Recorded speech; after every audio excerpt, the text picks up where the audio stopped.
like how the qualification for being a professional cab driver is that there's no liquor. Yes, no liquor. I have beef jerky, though. That's my lunch today is beef jerky.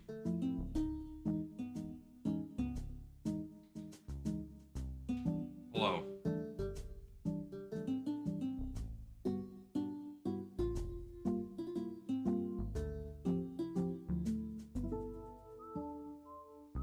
Oh my god, was that 4 years ago?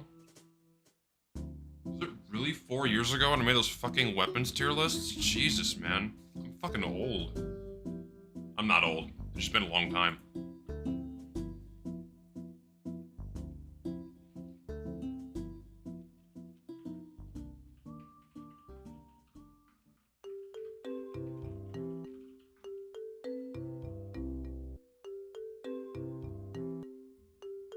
What's beef jerky? I'm too European. What do you mean you're too European?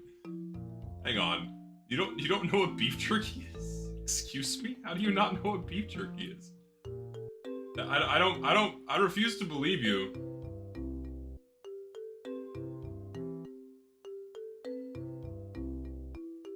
Hang on. Get this order of operations correct here. You don't know what beef jerky is?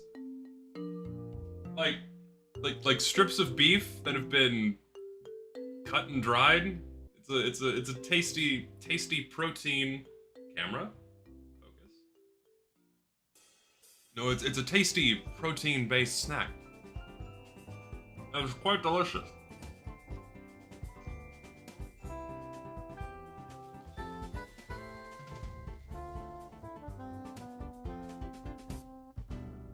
Very similar to beer sausages, if you happen to like those. If that's your flavor. Give me a sec here, just adjusting a few things.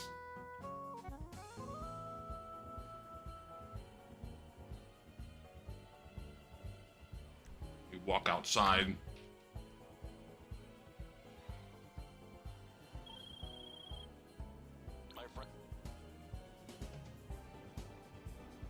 Oh yeah, my voice is better. My voice is way better now. Sorry, I'm chewing. Also, where's my car? I'm not showing my screen, I just realized that.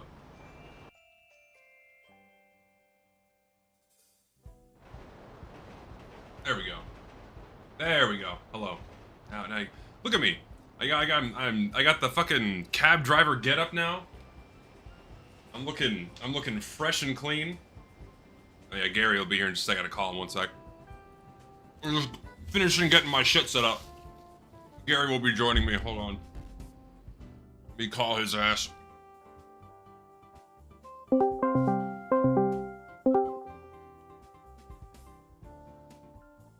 Hello?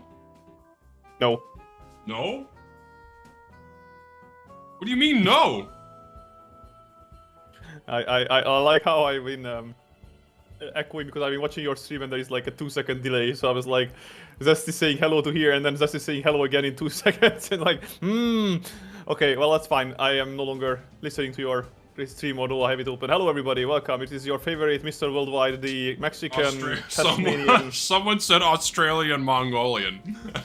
Perfect. It's Austrian, not Australian. You crocodile. Sorry, Austrian Mongolian.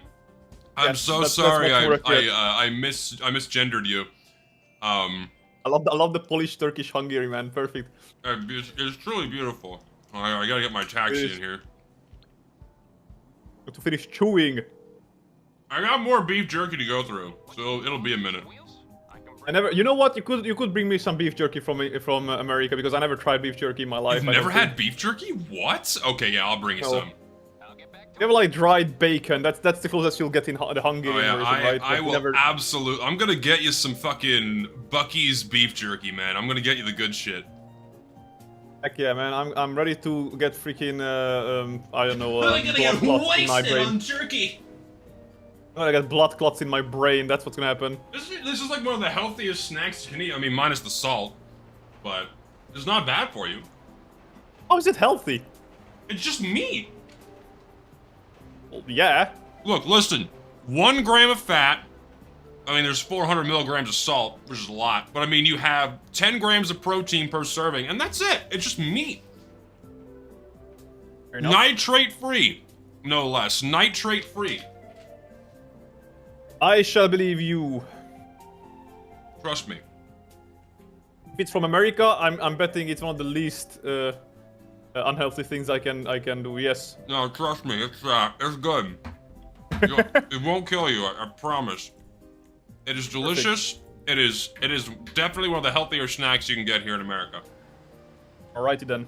I shall entrust myself to give me the best beef jerky you can find, and if I don't like it, I'm gonna execute you publicly. There you go. Though I will say, it is salty. So if you're not a big fan of salty snacks, then So long as I have something to drink with it, I guess that's fine then. salt water. Salt water. I think I'm gonna dry up like a freaking raisin. Dude, okay. I went to a I forget. I think it was a Turkish restaurant, or maybe it wasn't Turkish. Okay. But Turkish. Okay, here you go. So you know how you know that the a country's like cuisine is good. How? How fat the people are on average. Well, okay. There's a difference between good and like good for you, right? Because like unhealthy. Yes, no, like You know. I know that the Turkish people, because of their kebab, is why they are getting like overly fat on average. Is because their Really? kebabs are tasty as fuck, but they are also fatty as fuck. See, I can't fucking remember if this was a Turkish restaurant or not. I think it was. But, or it's a country from that part of the world. I can't recall. But they had this, this goat milk drink that was insanely salty. And it's like, you don't mix Yogurt it. kind of thing. Yeah, it's a yogurt drink. Yeah, that's what it is. It was yogurt. And it was so salty. I don't understand how you're supposed to drink that. Yeah, kefir. It's kefir. Yeah, it's Yeah. kefir. You have that in Hungary. It's so salty. How the fuck do you drink that? Well, usually you don't drink it alone. Usually you drink it with like meat or bread or vegetables. Ew. It's a drink. No, was it like very thick? Not especially. It was pretty watery. Okay, yeah, in Hungary you have that. I don't think it's probably less salty than what the Turkish have, but you have to try when you are here and then you can decide. Yeah, I'm curious because what I had was really like I couldn't drink it. It was horrible. I don't blame you, to be fair with you. Hello. I chair. usually just default to yogurt instead of kefir. Kefir is like another step towards the how the fuck am I supposed to eat this kind of thing, you know? Oh, for sure. I'm not a big fan of yogurt in general. I'm also just not a big dairy guy. I like cheese, but I'm not gonna go out of my way to eat like sour cream or yogurt or what have you. Cottage cheese. Cottage cheese is like, it's not gross, but it's just not something that like screams for me, you know? Yeah, but no, I can relate, yeah. Why am I not zesty? Because I'm not gay. Because that word has been co-opted to mean homosexual, and I don't know why. If we're going by the traditional definition, by having a little bit of spice, a little bit of strong flavor, then that I stand by, because that was the original intention behind my name.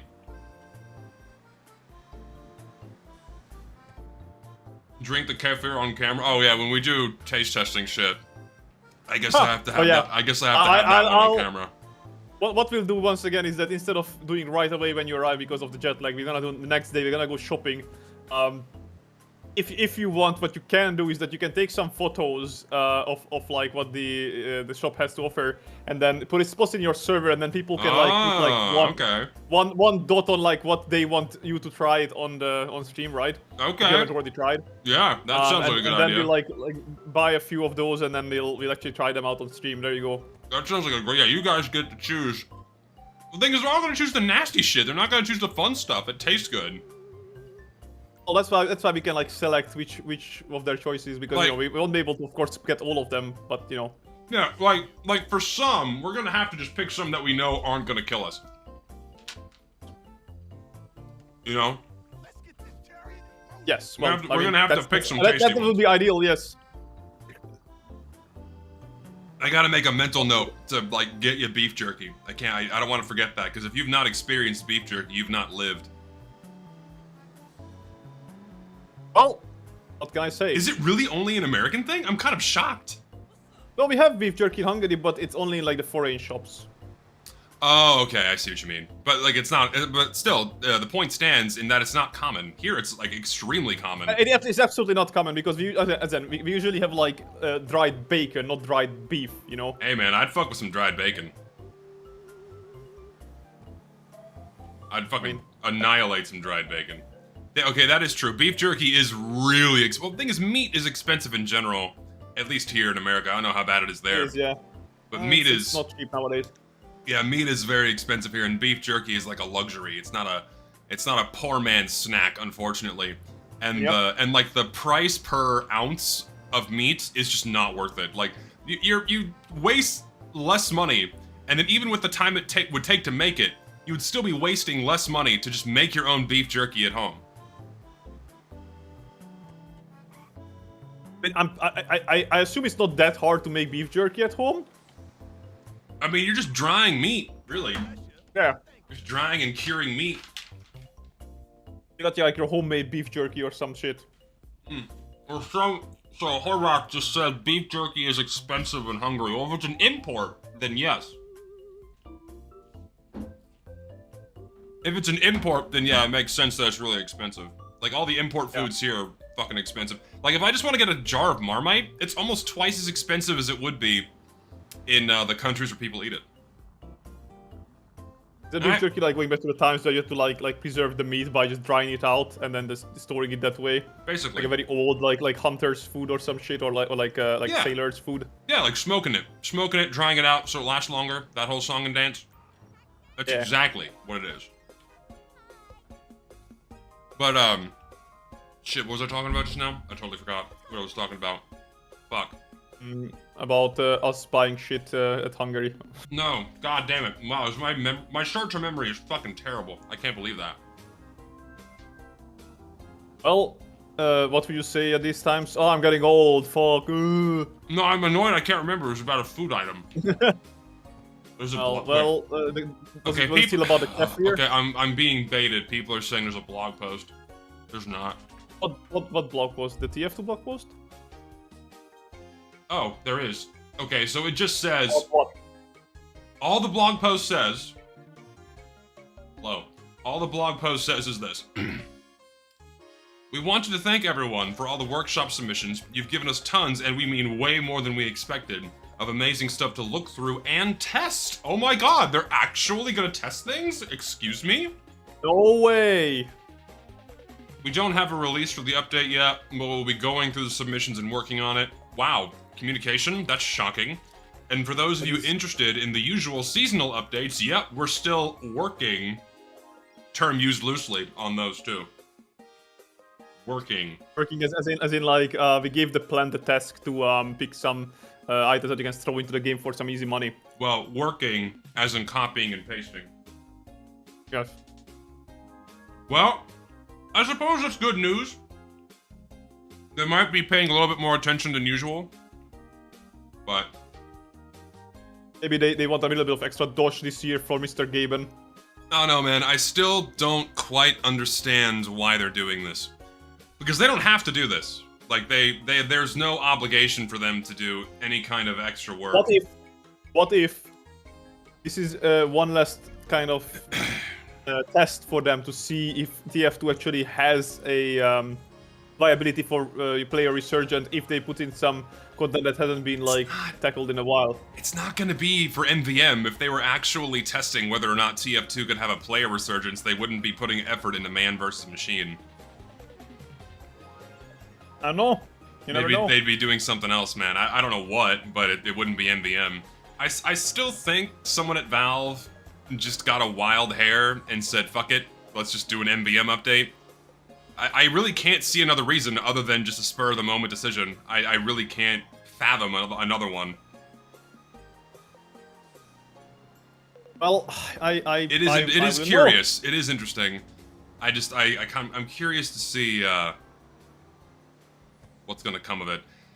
I can't give Valve any kind of shred of leeway or favor when it comes to anything with this game anymore, man. I really don't want to either. But the fact they said they're going to be testing things, of course, it's a nice vague word. We don't know how intensive they're actually going to test things. But it's comforting to at least see that, like, yeah, they're gonna test. They're gonna actually load the maps and make sure they don't, like, crash upon booting, that kind of thing. So why I don't know who Charlie Kirk is. I don't know this person. Why are people talking about him in my chat? I don't know who is this person. Me neither. I have no idea, to be fair. I genuinely don't care. I don't. Is it like an actor or a celebrity? I don't know who this person is. Right-wing speaker person. Well, there you go. I need to know, I guess. Oh, politics. That's why I don't care. Well, lovely. That'll just do it. Politics. And apparently he got shot. Wow. Unfortunate. Oh.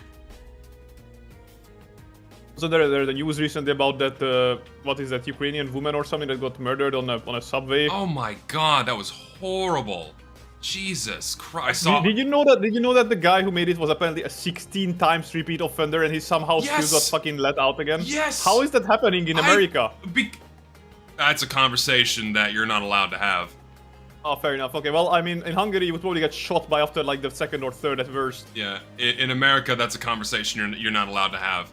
Yeah, because well, you know, the racial differences, I guess. Yeah. No comment. Okay, fair. I mean, I saw somebody talk about it, and they got absolutely cooked on Twitter because no you're not comment. allowed to talk about this.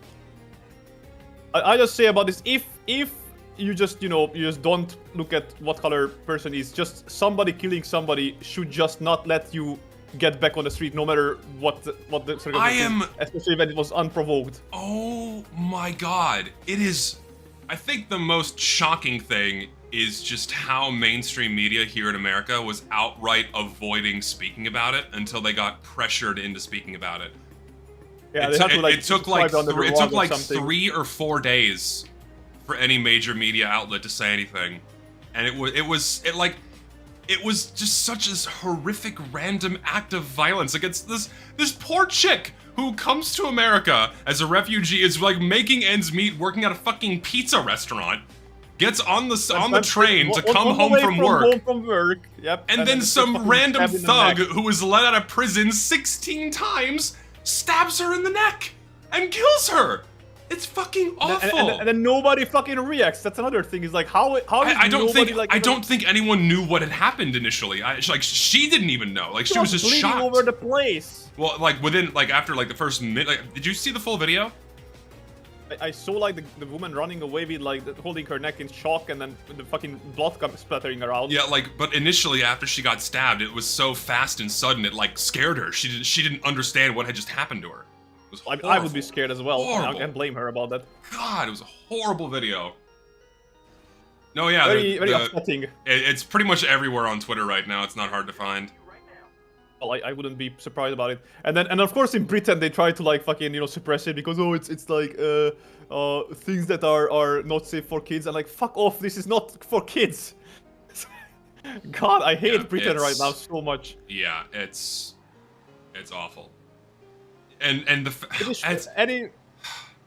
any British people in the chat, like, are you organizing some sort of like a rebellion against the government? There are protests that are planned. I know that there are. Yeah. That's it's getting worse. Like, they're doubling down on it as well. Like, people are upset, and then their response to it is like, you know what, fuck you, and we gotta do it even worse.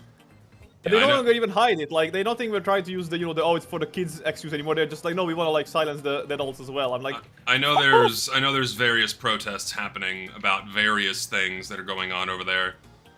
But did you see that video about the guy being like having like 4 cops called on him because he called somebody a muppet? Yeah, I saw that. People get arrested for making like jokes and tweets and put in prison, which is kind of insane. It's what kind of fucking fucked up like dystopia we are living in right now? How is that allowed to happen? How are the policemen who sign up to like protect the civilians are being called out for like, sir, this guy on the street just called me a muppet and I want you to arrest him and fucking imprison him for disturbing my personal peace? See, these are conversations you're not allowed to have. I don't fucking care. I did it on the stream, and I'm Hungarian. I'll have it as much as I want. No, you can. You're safe. I'm not. This is a conversation You that are I'm not not allowed British. to have. No, but it's are not it's tied to a similar problem we touched on a moment ago that Americans cannot talk about.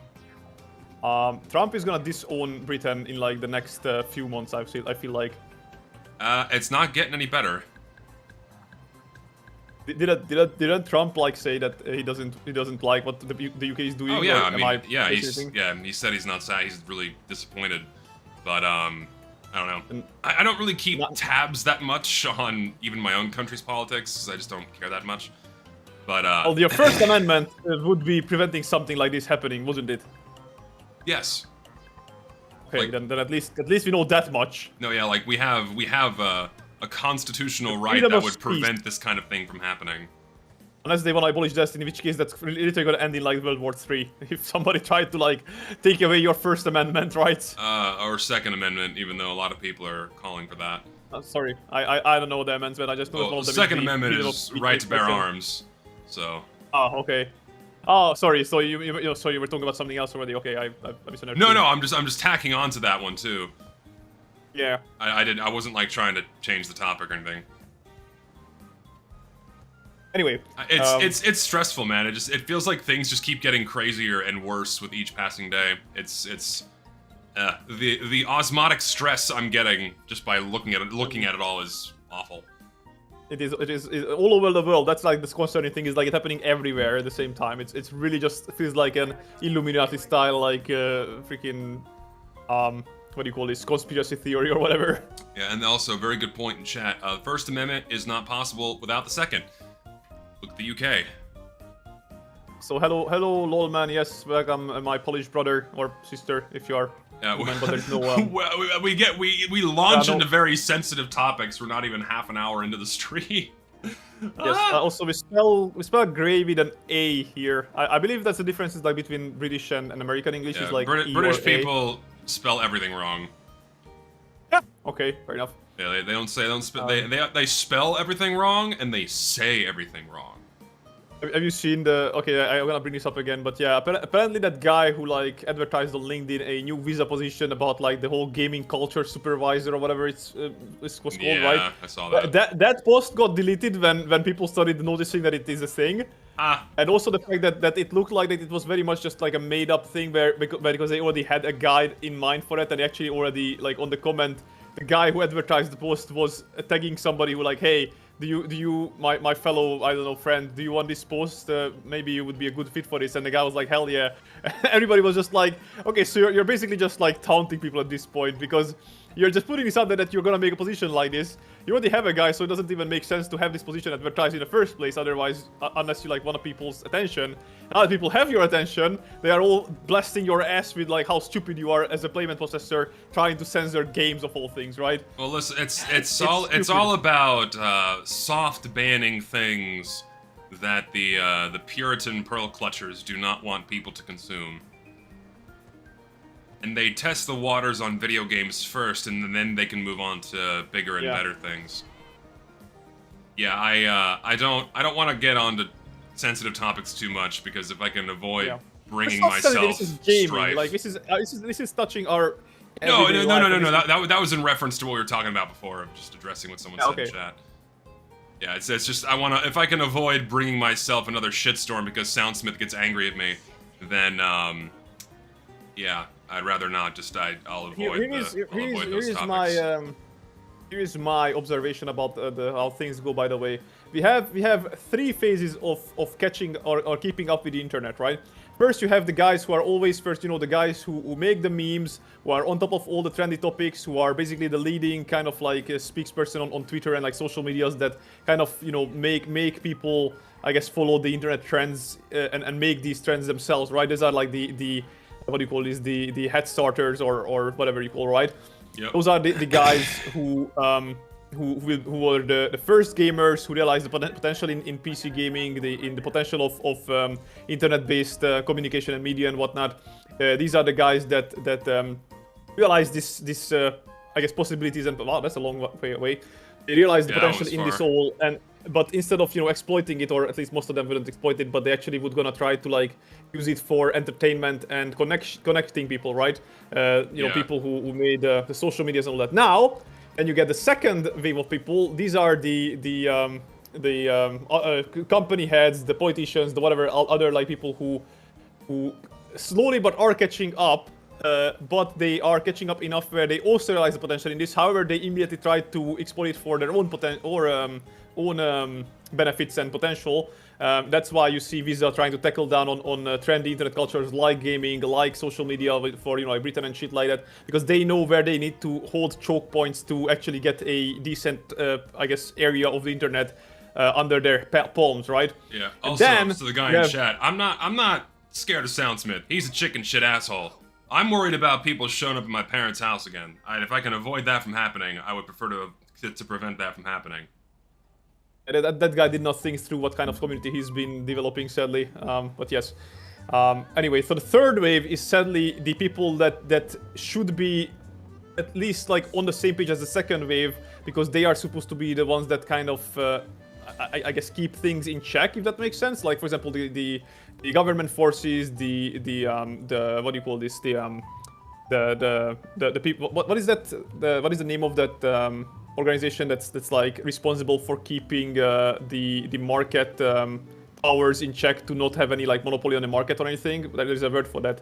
I have no idea. Do you know what I'm talking about? You know, there is like this thing that like makes it so that if any like single company or force would be like too monopolistic on the market, to prevent that and be able to have competition on the market, because that's, I guess, capitalism, right? I mean, They regulators, have, like, regulators, antitrust laws, people saying in chat, I don't know. Yeah, that kind of stuff. Just the stuff that Regulators. prevents So- monopoly, yeah.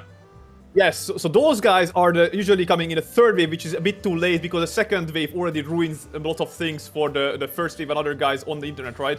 And also, sadly, the third wave is usually the normies. Oh, yeah, there goes I your door. lost my door. So the normies, so to speak, who are being affected by all this, but they are too slow to notice how they are being affected, or like who is responsible for them being affected by all this, right? So, for Yep. example, my mom or my dad, who is using the internet, but they don't realize what's happening to it until it's too late. Because they that's a crash. Because again, Why did you turn?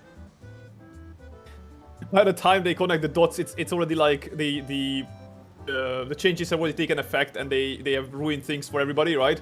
But these are sadly the majority of the people who would have enough voice if you clump them together to actually bring change about, because they would be loud enough together. And sadly, the first wave that still knows about all these changes in time, they are usually not enough to make enough of a noise themselves, right? At least that's how I see things so far, and Yeah, that's the yeah, problem. So either we need to get the third wave people to catch up faster, or we need to slow down the second wave people to not be so ahead of the third wave people. I mean, unfortunately, everything's reactionary and not preventative, you know? Yeah. I really hope they keep cab doing that driving once for then. GTA 6, because I'll buy the game just to drive cabs in GTA 6. I won't play the Hopefully they game. get some- I'll just be a cab Hopefully driver. imagine in GTA 6 you can make every single car a taxi. Oh my god, dude. Just give me a taxi livery for every possible car, please. I mean, I love this one. It's a little beat up at the moment, but I love this one. I still Moving need car. I still need the Ghostbusters car, so I can turn it into a It's not a taxi. Ghostbuster because it's not a Ghostbuster because it's a different one. Oh, sorry, the Yeah, other two one. different But cars. yeah, the other one. Why am I so fascinated with taxi driving? I mean, in real life, I'm not. But in a video game, this is really relaxing. Like this I could just do this all day. If this was my job, oh my god, I could do this Let's forever. be honest, it's mostly about the GTA driving feeling good, not about like it being taxi work, right? No, yeah, absolutely. Like it just the driving feels good. I get to drive a virtual car that looks really sick. It's about it. This is my zen. This is something I can do while holding a conversation. Bunnies. And it's all good. They are. Yeah. Oh, Mister, is this jockey man. Why is it taking me this long? Fuck you, guy. Well, he's dead. I didn't even touch you. This is a Anyway, what do you guys- private closed session, so I'm playing by myself. Yes. What do you guys think, by the way, about all this? Because I'm actually curious, like how you guys feel like quote unquote the average stream viewers and stuff, because I feel like I am I don't know. I'm really concerned. I feel something really bad happening in the upcoming 1 or 2 years to the internet and to our comfort spaces. And it's yeah. not a good change that's gonna happen. I think the overwhelming majority of people feel something. At least the people that are online feel something. But you also have to remember that nothing serious is going to change until it affects normies. Right? If normies remain unaffected, if fucking Joe and Jane that work 9 to 5 at IHOP aren't affected, then nothing's going to happen.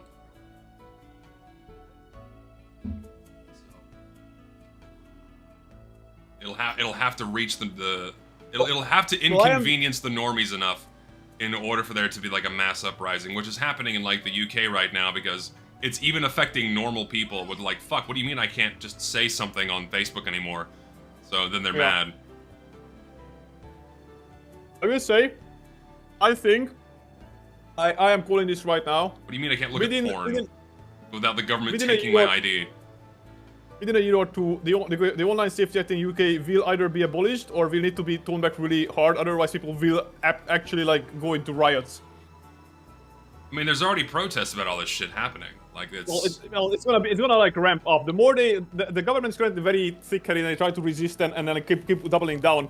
But eventually they have to crack under this because it just cannot last. Well, I mean, the more they thicken their skulls, the louder people are gonna get. So. I think it's not gonna last. I think within a year, it'll tone down, or whenever their next election cycle is. The current government in Britain is the left, right? They have so many different political parties. I have no idea what's what.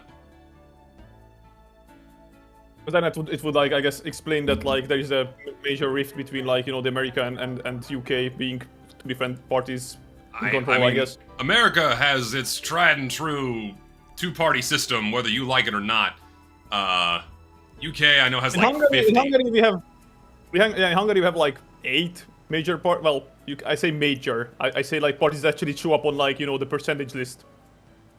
Something along those lines. Anyway, it's always different every year, but every election cycle, rather. Also, yes, I saw the blog post. They made a quick little blurb about saying thank you for all the submissions, which is great. Hopefully Valve doesn't pick shit. Literally like the 1984, by the way. Yeah, somebody commented. No, yeah. They have 3 major parties. Okay, there you go. There's your answer on how many. Is it like centrist, leftist, and rightist? Is that the 3 or what? I don't even know, dude. You missed the turn. I know, I overshot it. Trying to avoid bad drivers. 2 of the same car. Oh, I keep fucking passing it. Just in this shitty apartment complex. Yes. Keep your eye on the freaking map. Get in here. Anyway, get my doorless taxi. Political nonsense. Get my doorless taxi. Let's talk about something more. 90% of problems in America, 90% of America's problems will be solved if the people voted third party. I don't know. I was just here. What the fuck? What did I was over here not 10 minutes ago. Yeah, you were. Fucking. You know what I do kind of find odd when it comes to like America, like having like the 2-party system, is that it feels like from an outsider's point of view is that. Basically what's happening is that it's always like a race between the 2 parties, that like how much they can change the country in their own benefit for the next election cycle, so they have better chances at keeping in power. Yeah. So it's always a game of like pushing like you know, like a cat pushing with its 2 paws a ball left to right, and then like whichever like I guess side the ball will just fall off from the table, right? Yeah, I mean nothing gets done politically. In the government in 4 years. They usually need at least 2 terms to get anything significant done, and so ideally when they get elected, they're setting themselves up for a 2nd term, and then ideally whoever their vice president is will then run for election again, or they'll find some other candidate to support from their own party and push them. So yeah, they usually try to gear up for holding as many consecutive terms as they can. I will say, I think the fact wasn't it like a really. It hasn't been for a very long time that like somebody only served one term instead of two, like Trump, right? Well, he's I mean, doing his like, second now, but most presidents I know, but, like, tend in to one serve go. 2 consecutive terms. Yeah. Yeah, so it's been a long while since somebody had only one term, right? If memory serves, yes. I feel like that's also a sign of like how In my lifetime, it was the first. Things are getting more extreme with also like the, I guess, the development of social media and I guess information sharing in general, right? Oh Jesus fuck! What the fuck? She's Mario. I saw that one. What Yeah. the hell? She went airport. What the fuck? All right. I know you can only serve 2 terms. I meant like the fact that Trump didn't get to serve 2 terms in a row. Yeah, two consecutive terms. That's right. Means that he was apparently the second president to ever have that happen, where he's serving his second term non-consecutively.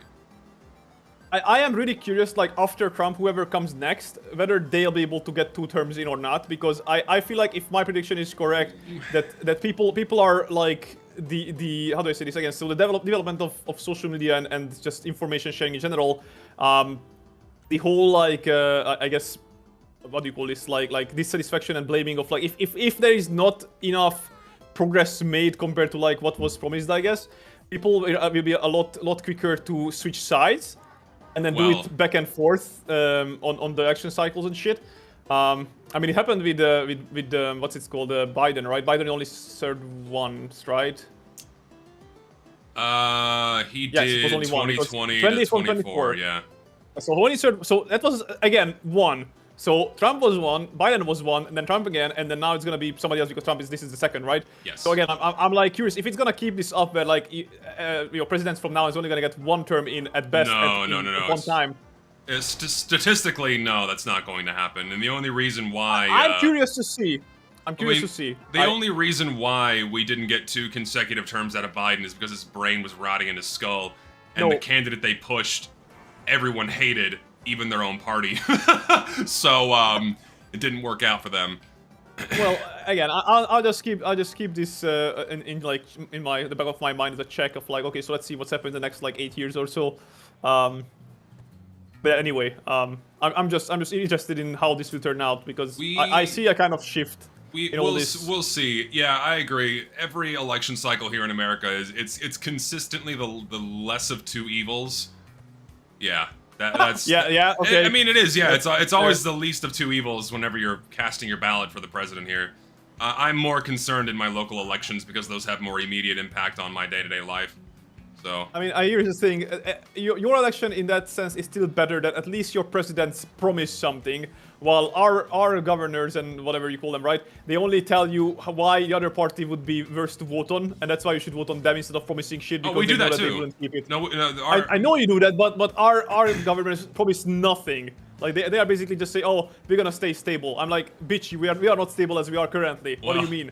No one was really promising much last election cycle. It was a lot of shit flinging back and forth primarily.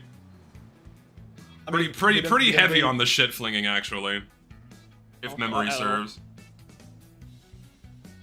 Zesty for president next, yes. No, it takes a certain level of mental illness to be a politician, and I don't have the right kind of mental illness. Also, I have no desire nor interest in politics at all.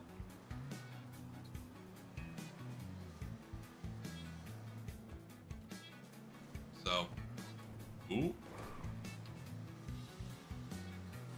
I mean, fucking, I don't know. This is probably not what people wanted to hear us talk about today, but here we are. It's fine. I feel like these are topics that people are wanting to talk about, but they are usually like afraid to bring it up. Well, I mean, I'm a TF2 guy. I don't have much of a place to discuss these things. I can talk about TF2 with you, but you can talk TF2 alone. I mean, I'm here. You can talk about things. I know. I get that, but like, we go to a TF2 YouTuber for a political discussion. It's just. That's you forget something, my guy. TF2 serves as a background noise usually, and they still here for what you have to talk about outside of TF2 as well. I mean, so this is still counting for that. You just no longer have your background noise TF2. You will have GT as a background noise now. Sure. I don't know. I just again, I try to avoid talking about my personal politics Okay, because how- that I- normally brings me a lot of strife whenever I open my mouth. Beyond the things that everyone can observe and everyone understands, I won't go into more detail. Can I make a poll myself, or can only you make a poll? I think you can try. Oh. Oh. Do you have like the little plus button next to the chat? Can you see it?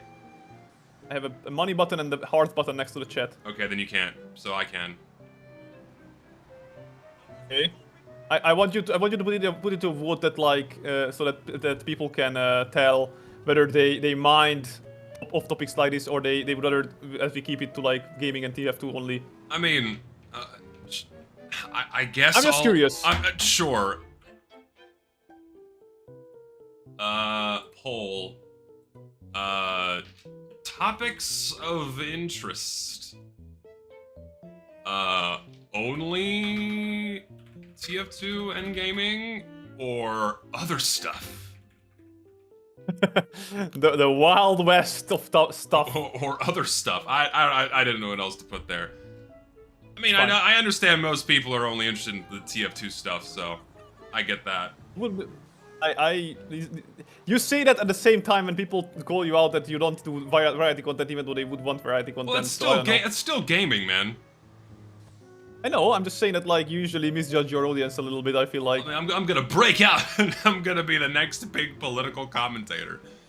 Oh God. It has to be. I'm but it's joking. like, It's a joke. no, I know. What I'm saying is that sometimes it's nice to bring up current day topics because people might have things that you want to talk about, but they don't have a space to talk with it unless it's like either like a right or left radicalist who like I mean- only thoughts of one side, I guess, and not just like looking at it like from an outsider perspective, I guess. I don't know. I mean, do people really care about what I have to say about something that isn't related to TF2 or video games? And like, there's no value in that coming from me. Like, my opinion on current socio-political happening, no one really don't think gives a it's about shit your about a opinion. TF2 YouTuber's thoughts on that. I don't think it's about your opinion. It's about like providing a space for people to chat about it without being bastardized for, or what do you call this, like lambasted for having either side. That's not really what I'm here for. Right, fair enough. I just You know, thought about that's it not then. really what people come to my streams for. They're not coming for a space to talk about this stuff, you know? All right, fair. Anyway, I still want to see the. So, Oh, interesting. Okay. I mean, yeah, it's close to 50, which is about 50. It's 2/3 to other stuff. still 2/3 is it's an unignorable chunk of people that Yeah, don't care. Release the Emporium files. Okay, that's a No, good one. that is such Coming a after. it's such a fucking beast of shit that I need to sit down and organize into a coherent video. It's like there's no way it's not going to be 4 hours long once I actually sit down to do it. Because with each passing day, I just keep getting told more shit. 1 second. It's insane. Like, hold on, I'm trying to think of something I can share that won't be too revealing. For someone's personal information anyway. So like what the Emporium has started doing now is they started locking people they don't like out of their social channels and only leave their resource Oh, God. channels open for people. And it's purely subjective and primarily applied to people they don't like. And they've been told, and like people have like sent me direct messages with moderators saying like, oh yeah, we just don't think you're compatible with our community. It's like, oh, okay. So yeah, they intentionally bar discussions and networking with other workshoppers if the moderators just so happen to dislike you for one reason or another. So, and all of that is incredibly valuable and almost necessary if you want to get something accepted into Team Fortress 2. So if the moderators don't like you, and they're usually the top brass who have the most influence, and oftentimes share the majority opinions with other people in there, if they don't like you and they bar you from socializing, then you've basically received the mark of the beast, and effectively it's telling other workshoppers in there to not work with you. Otherwise, you're going to upset the people that you need to be in good graces with in order to have the highest chances of them still wanting to work with you and therefore having your content getting accepted into the game. So, it's it's pretty fucked. I mean, it's always been this way. They're just a little bit more blatant with it now because I think they've stopped caring.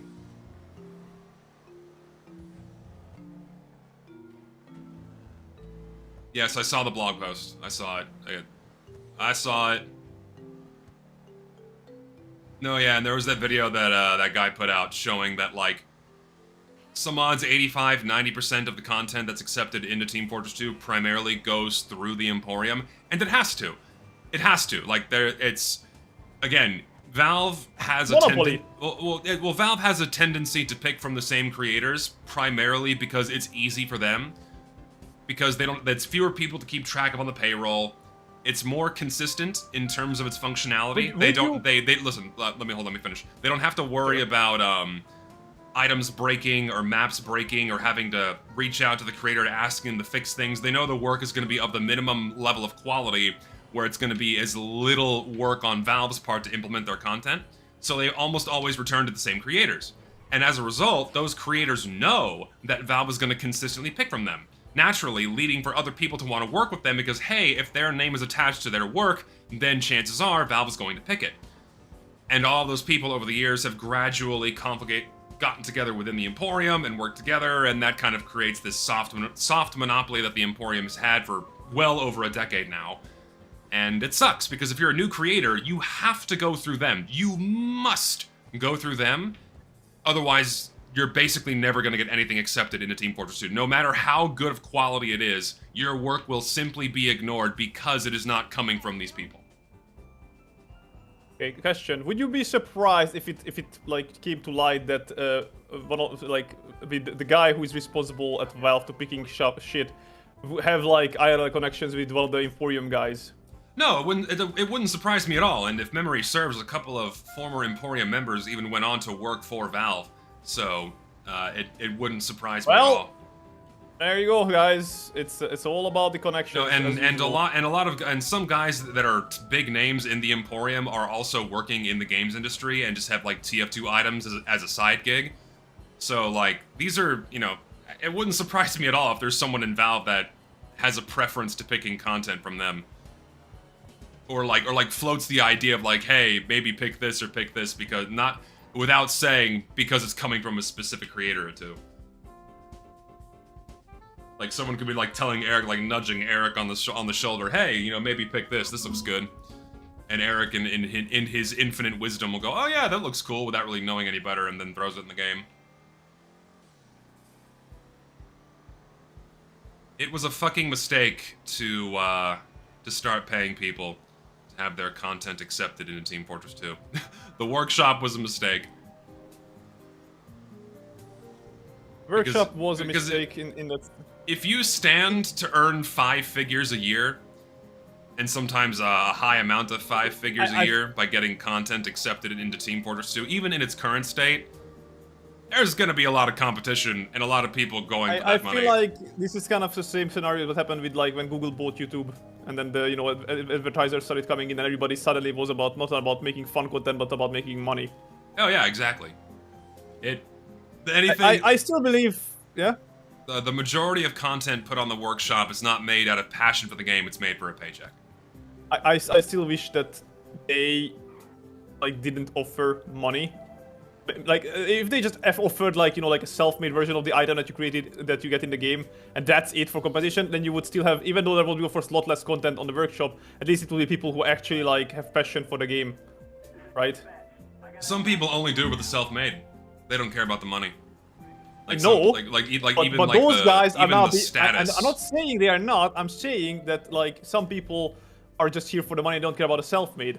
The people who are here and making self-made, they would be here even if they didn't get any money. That's what I'm saying, right? True. It would definitely thin the herd.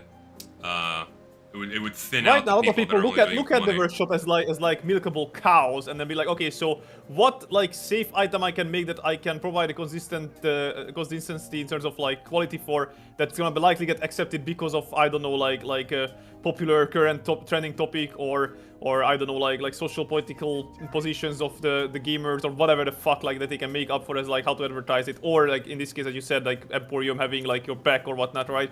But if Yeah. none of the financial aspects were behind as motivation behind all these items that you get from the workshop, it was purely about like, hey, what do you want to see in the game? And then like people who have the know-how to make items and would probably like actually still play the game, because, well, I mean, why else would you want the self-made, right? These people would be making the content for the game, which is, I think, a lot better selection of people than the one that you get is just like how I can make the most money out of this, right? Yeah, I know. think I don't know. No other game does it right. The way that Warframe does it, I think, is the best example, where the content is accepted and then it's just put onto the store page, and then the creators either get like a commission or like they get a certain amount of each sale through the store page, if not the full amount of money. And so they're not guaranteed money if something's accepted. It's based solely on the popularity of what they made. So that's a much more fair means of paying creators for content they make for a game, instead of locking everything behind a loot box and giving each person a cut of the key sales. Yep. Because the competition But is what no about longer that? there. It's entirely dependent on Yeah. what the players like. I still think that what it should be, how do I say this? I would say, like, in an ideal world, I would be able to set up rules like, if an item is being advertised by other people, that would be like, what do you call this? Like, would get scrutiny, and instead what you should get, like what votes should only count is like the players. So like you would have like a seasonal, how do I say this, like a page in the game itself where the most upvoted items on the workshop or something get put on like a little tab, then you can see them in game, because you're a gamer, you open the game, right? And then you can vote on them in game, so we know that the people who play the game are gonna be the ones voting on the game. Most people will, if they are just trying to get, you know, like the favors of somebody, will not bother to download the game just to vote on something. It's not very that big of an amount of easy to people. bot. That would be so easy to bot, even if you needed to load into the game to cast a vote. That would still be very subject to exploitation. I mean, but isn't the current exploitation is being botted? Yes, it would. I mean, like, in other words, Then this is, like, in other less words, bad. nothing would change. No, it would change, just not enough. But like it would still go for the better, I would say. I mean, maybe it would be a little bit better, but considering how easy it is to bot TF2, and if they just need to turn the game on and go vote on Again, something, you that's have to remember really it's easy the to extra do. effort. The extra effort does thin out the herd a little bit, at least. I mean, not really, because the same people would still find a way to bot votes on the workshop as they always have, so it wouldn't change anything. I don't think it would anyway. It's unfortunate. In ideal world, it's just the bots would system not that have any it's just effect. yeah, it's just the system that Valve has made is very subject to exploitation. That's the problem. So, will I make videos after the Emporium video? I don't know, man. I have what I think are going to be large life changes coming up. Come the turn of the new year. So I don't know what I'm going to be doing. You After told me I make about that those video. yet? What? You told me about those life changes yet? I can talk about some, not all of them. Well, I mean, like, have you told me them before? Or am I forgetting them? Oh, I mean, I'm gonna be getting a new job that's gonna be full time, so it's gonna significantly take time away from YouTube. So You didn't tell me about that. I've told you I was gonna look for a new job. Oh, you said you're gonna look for it. There is no like actual job in your crosshairs yet. Oh no, I mean it's gonna happen. I'm gonna get hired. It's just a matter No, of time. I'm just saying that like you don't have a specific job looked out yet. Is what I'm saying. No, not yet. I'm still sending Okay. in applications and whatnot. Then you haven't told me anything like that and yet. Okay, I'm good. browsing, but no. Come the turn of the year, it's gonna be a new job, and I gotta earn money, man. I gotta earn money. I gotta buy a house. I have other potential Well, financial things I have maybe- to worry about. Maybe So- once you sort out your financial stuff, like your student loans and getting a house and all that, maybe then you can like take it a little bit easier and then go back to like, you know, part-time and then part-time YouTube or something. I don't know. I don't know, man. I think if I take any significant time away from it, people will just not care anymore.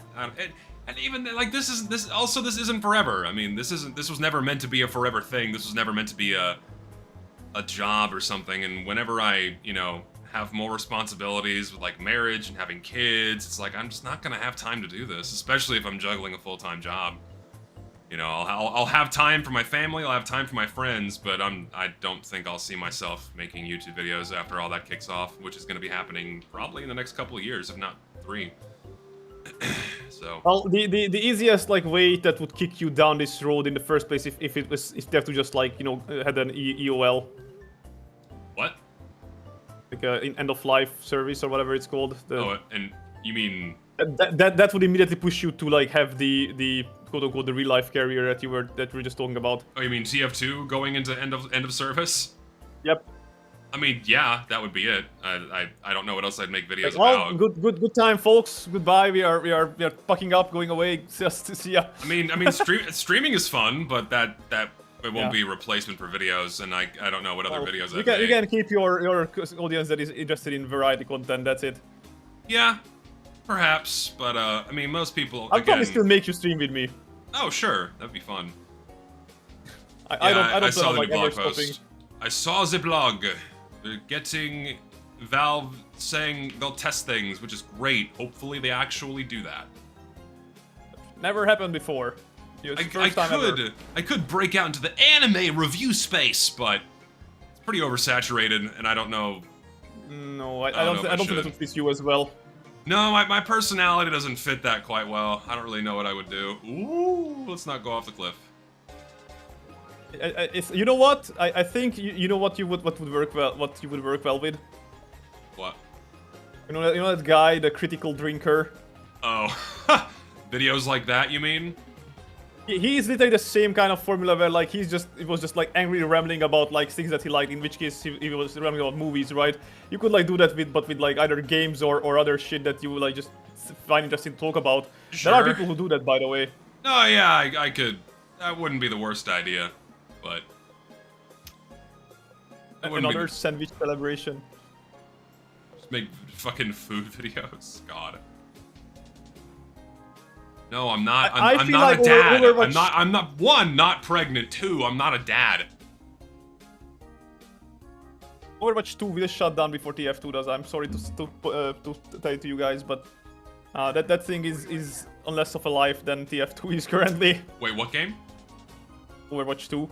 Oh yeah. Well, it's kind of rebounded a little bit lately. I don't think it's going anywhere anytime soon. I can't see it going anywhere anytime soon. I still would be surprised if it outlived TF2, to be fair. TF2 is not going anywhere until Counter-Strike goes somewhere, and that's not going to happen for a long time. So long as Counter-Strike is printing billions and billions every year, and the number only keeps going up, Valve is not going to get rid of Counter-Strike, and by extension, they're not going to get rid of TF2. So. Yep. Not surprising, that one. I mean, I fucking... It's like... literally, like, so... Take a piece. Yeah, go ahead. Millions of fucking Counter-Strike cases are opened each month. Millions. Like, tens of millions. You know, Valve is earning hundreds of millions a month just from Counter-Strike keys. And not all the other sales on, like, the community market and whatnot. So, they earn billions of dollars a year from Counter-Strike. And so it's not, and the number again just keeps going up. So it's not going anywhere anytime soon. And like, I don't even trust a Team Fortress 3. I don't trust Valve to make games. I don't. They're not a game company. I can't talk. They're not a game company anymore. They are a product and service company and also a casino.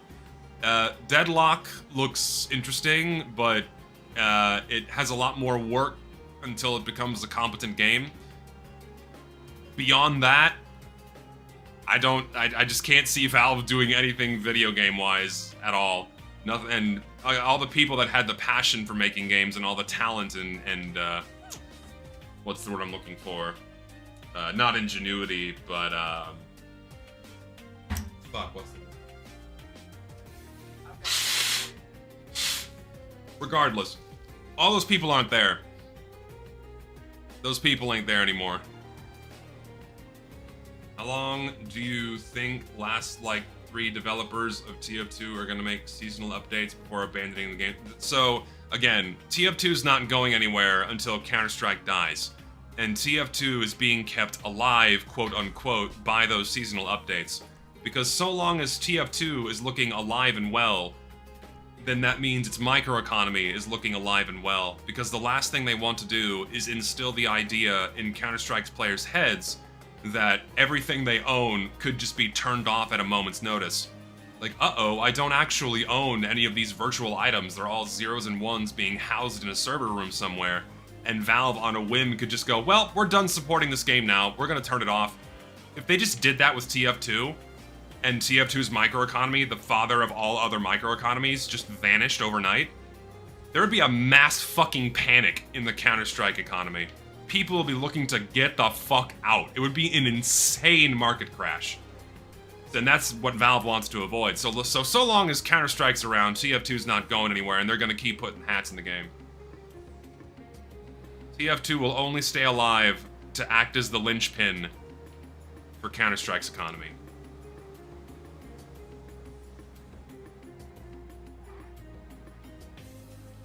No, sure, yeah, we don't need updates for TF2 at all, but the problem is they have to keep the economy looking like it's bustling and active. Like, oh, whoa, shit, there's like new keys and shit for people to buy. Well, then we're good to go.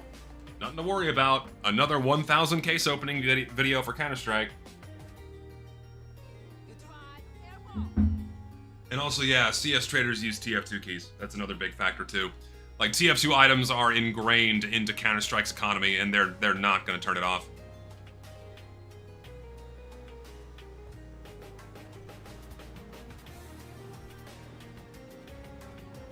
I don't know who Charlie Kirk is. I don't know this person. I don't know. Who is he? But people already told me he's a political commentator. I don't watch political commentators. I don't know what the shit is.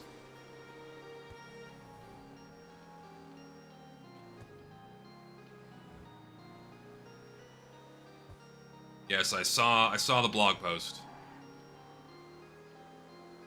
I saw the blog post. Again, hopefully Valve actually tests things that would be ideal. Like, people, like, are putting his name in my chat like he's some well-known figure.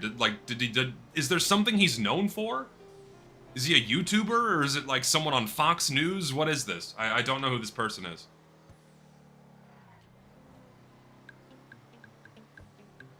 Yeah, Ken's here. He went to go use the restroom. He'll be back shortly. No, I agree. The Man vs. Machine update is very much going to be make or break. I spoke about this before. People are tired. People are very jaded and exhausted by the same TF2 update cycle. Nothing is special anymore. Nothing is exciting anymore. And if this update blows, if this update falls short, and Valve doesn't deliver on something that's at least of the bare minimum level of functionality needed to make people excited, and quality to make people excited, I think, well, nothing's gonna change. You know, fewer and fewer people are gonna stick around, people will just keep leaving. And, it'll just solidify that Valve really does not care about this game for more people. Because, like, people still hold out. There are still people on Reddit that I see saying, oh, Valve loves this game. They put hats into it 3 times a year. Like, they still think that Valve cares about this game. And they don't. You know, so if they fuck up this MVM update royally, which there is a pretty high chance that they will, given the high amount of stuff that can go wrong, then yeah, it won't bode well. It will not bode well. So, I don't even think it's states of denial. I think these people are ignorant. A lot of these players are ignorant. They assume that because a video game gets updates, therefore it's healthy and alive and well. They assume because they can get put into a server and shoot something that the game is healthy and alive and well and there's nothing wrong. And in fact, the game's in the best state it's ever been. That kind of thing. It's either willful ignorance or unintentional ignorance that leads people to think this way about any video game. Like, TF2's of no exception. Many other video games suffer from the same thing. But What if we don't get cases? As long as we have Valve servers, it should be good, right? No, the economy still needs its tri-annual heroin injection to keep people spending money. Like, if Valve just kept the server... Like, if Valve just quietly stopped updating the game, that would still be, in a way, a pseudo-death. And Counter-Strike people would, like, look at that and go, are they not updating TF2 anymore? Are they not putting, like, are they not putting shit for people to buy into this game anymore? Like, what's going on with that? That would also scare people. Like, Valve is effectively obligated to keep putting purchasable content into Team Fortress 2 for the foreseeable future if they don't want to cause a market panic in Counter-Strike. What I don't understand is, like, why it's making me go down here. Like, I have to break through a fence to go down to this fucking location. What the hell?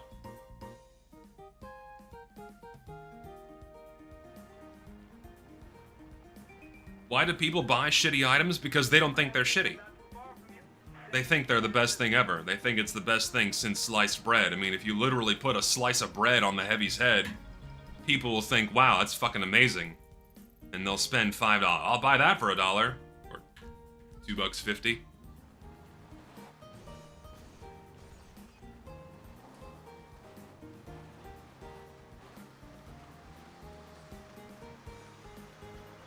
TF2 Classic better than TF2? No, TF2 Classic is not better than TF2. Man, TF2 Classic is a shithole.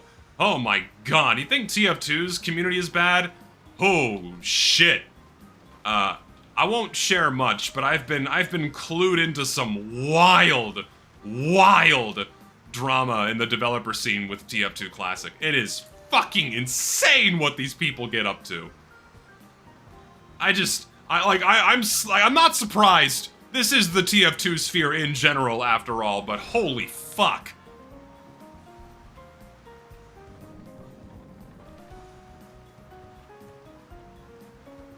See, like, I would talk about it, but I don't know how public it is. I guess in a way it is. Let me message someone real quick to see if it's okay to talk about. Hold on. I'll poke at him.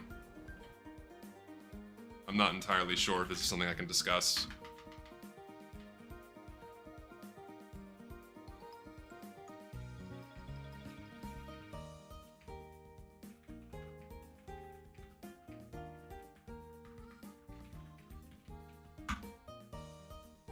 I'll wait for a response. And if he gives me the green light, then I'll go. Thing is, I don't want to fuck over my friend's connections by talking about it, because if it's information that only went through him, then his connections will clam up, and I don't want to fuck him over. So I just want to make sure that this information is public and people can see it before I talk about it. So...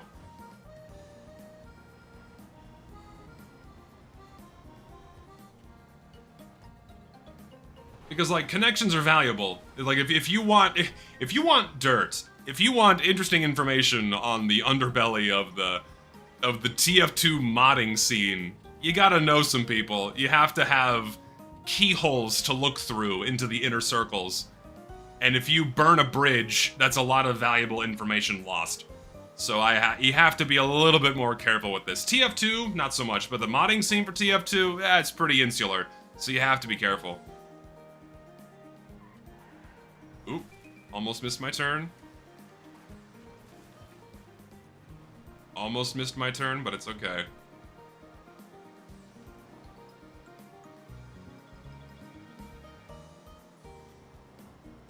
If this fucker is asleep right now, I'm gonna be very upset. Let me just check to see if this is being spoken about inside of public discourse. Hold on.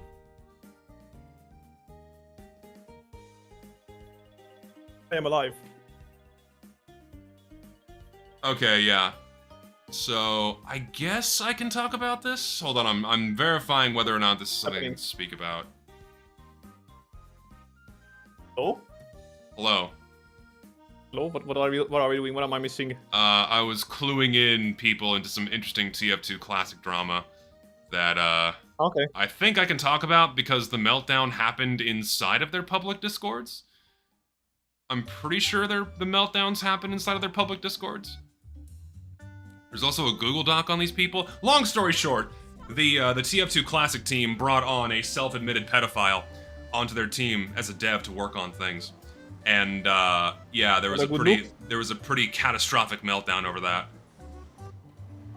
Not a good look. No, not a good look at all. And by like self-admitted, like they verbatim said like, oh hey, I have a problem sexting minors. Like that's a verbatim quote. Like there's a screenshot of this person saying that. It's like, oh, okay. Yeah. I mean, is it really surprising? Is it really surprising? Yeah, so it's no. The TF2 Classic side of things gets up to some pretty interesting stuff.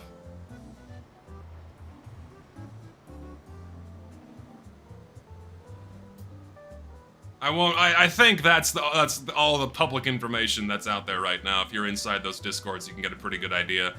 But I won't share any other details beyond that. So TF2 Classic. So TF2 Classic is a mod of Team Fortress 2, where back in 2014, 2013, someone got their hands on a physical copy of TF2 and then ripped it off the game, and basically had an original version of 2007 TF2, and people started modding it into a different branch of TF2 with different weapons, different game modes. They added 2 extra teams, all that stuff. So it's just a community-run mod that's been going on for over 10 years now. And it's entirely owned, and not owned, but it's entirely operated by a very small group of people that have worked on it over the years. A lot of them being very interesting and eccentric individuals that have gotten up to Interesting no is good. one word. I mean, if the name Daniel MM88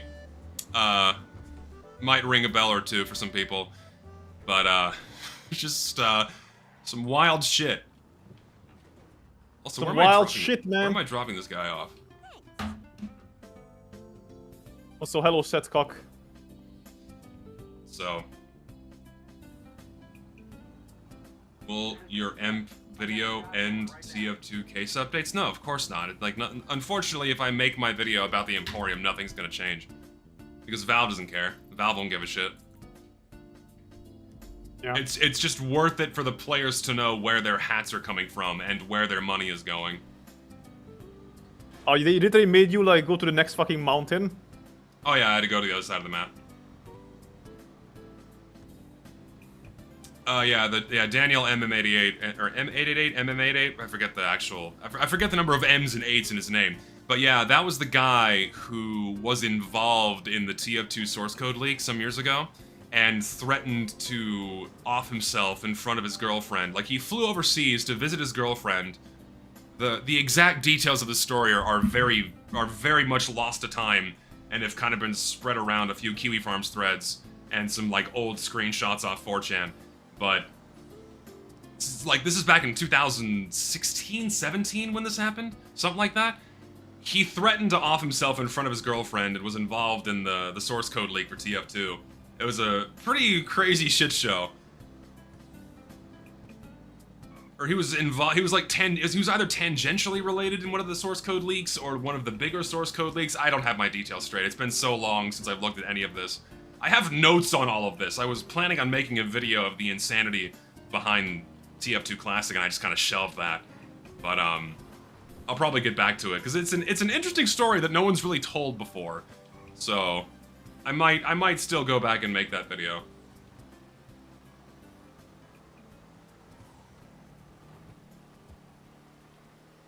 Pretty wild shit. That does sound like a pretty wild shit, yeah. Can't people do his job? I mean, you would hope that people could do their jobs and not be crazy. Unfortunately, when it comes to very cliquey and insular and private groups on the internet, you tend to get a lot of degens involved. I mean, I could do Drama Slap. There's not much to cover in regards to TF2. Like, the TF2 class, and someone else has already got a pretty good grasp on the TF2 Classic stuff, so... hey man, your VOD broke my earbuds. Was listening to your latest one at work and they started to fail. I'm sorry. I sincerely apologize for my VOD spurring the death of your earbuds. Also, I lost my traction. I have to go turn around. Thank you for the $5. You are in the rain, on the mud, in a car that has basically no traction to begin with. Yes, that would usually happen, is that you lose Listen. all your traction. Listen, I need an off-road not taxi. No, Your other car was an off-road taxi. But like, I want like a dune buggy. The Japanese one. I want a dune buggy That'd be taxi. cool. Hey, are you listening, Rockstar? In the next update, we want the dune buggy taxi. There you go. Give us a dune buggy taxi, please. Zesty will pay $20 in a shark card if you get that. Like, yeah, Whammo attempted to be the drama king for TF2, but because there's just not much going on in the TF2 sphere, and also he committed TF2 career suicide by going after me, as ironic as that is, he realized that there is money in it, and that's why he went on to be internet anarchist and does drama slop now. So, Still hate his voice. I cannot, I have no traction. Oh, Lord. There we go. Wemo is the definition of failing upwards. Oh, absolutely. I mean, yeah. It's what people like. People like drama. People fucking, it's so stressful. How do people, I don't understand how people keep up with it. I don't understand, like, the sick fascination people have with, keeping up with, like, 50 different YouTubers and all the drama they get up to. I keep up with TF, Go ahead. I just watch more Pegasus, the guy who is like he's done, he's over, he's finished, Yeah. he's done. I fucking love the guy. It's just, I don't know. Also, he's pretty funny to like the way he sums up things. I don't know. I'm sure somebody else in the chat is also the viewers of him. Yeah. So yes, it is a complete and intentional stylistic choice that I've decided to remove the taxi door. Totally not because I sideswiped a car and it got ripped off. Horrible driver. Totally not the reason why the door is gone. Like, no one ever... Oh, this is gonna be a T-bone? No, he turned. Like, the fucking door never gets closed. My clients never close the door, and so it just hangs open. I can't see my Emporium video causing a mass boycott of any kind, primarily because most people that spend money on TF2 don't watch every TF2 YouTube video in existence. So it might deter some people, but also a lot of people just won't care. Some people will. A non-zero amount of people will care, but by and large, majority-wise, I don't know. I'm a negative Nancy, it's just my nature, so I kind of have a pessimistic outlook on things. But maybe it will, who knows? Beast is over and he's that guy gets it. Yep. No, yeah, I haven't. What? Huh? Go ahead. I was just go ahead. responding to someone in chat. No, a lot of the bigger figures in the Emporium are very allergic to anything that might jeopardize their ability to get items accepted into the game. There was an interesting controversy in the Emporium Discord last year? Or a year before? I forget exactly how long ago this was now. Where, they accused someone of being a pedophile, and it turned out to be just entirely incorrect and kind of this weird, bizarre witch hunt. And a lot of bigger figures bailed out because they didn't want to be associated with it. And they only came back once the heat was off. So, like, they're not even loyal to the main Discord. They're primarily only in it for the connections and the resources. She is heck.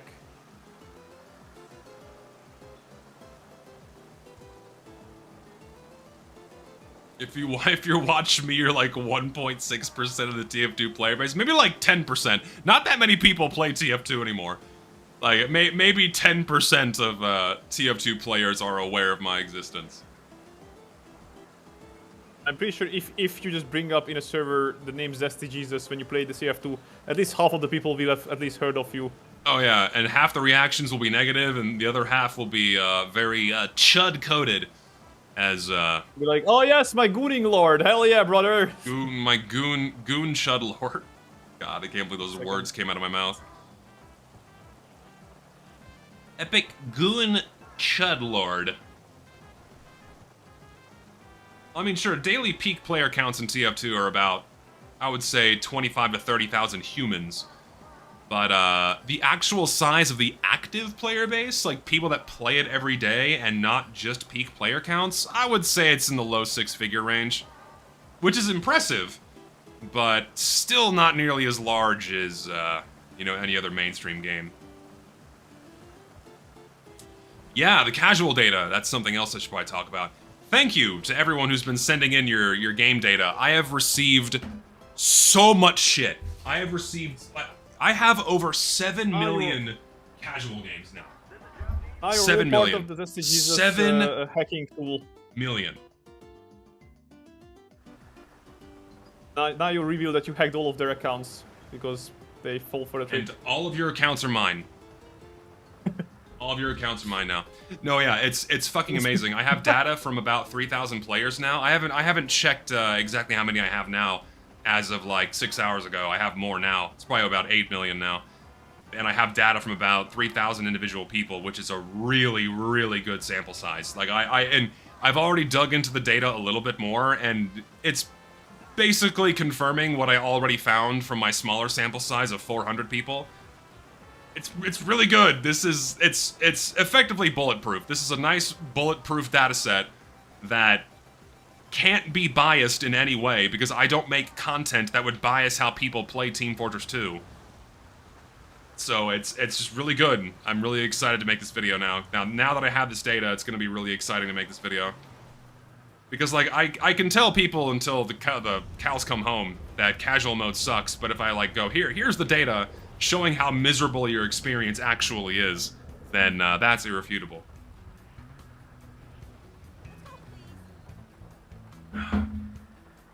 Gonna be the biggest social experiment of all time.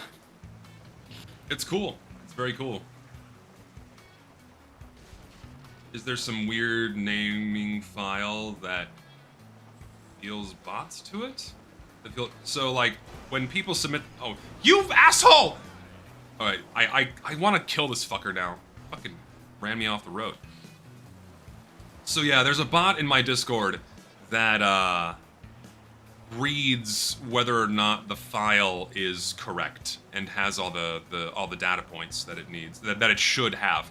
So it filters out, you know, junk data or junk shit that people are trying to upload.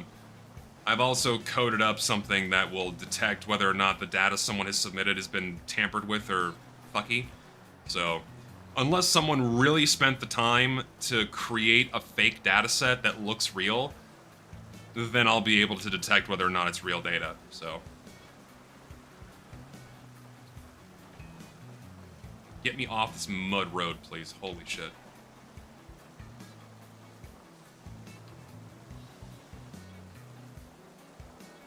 Finally, I'm free. Free, and I have traction again. I have traction again. Hallelujah.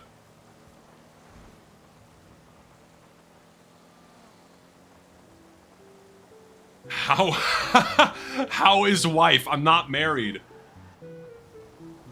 Maybe someday. Magic Conch, will I ever get married? Maybe someday.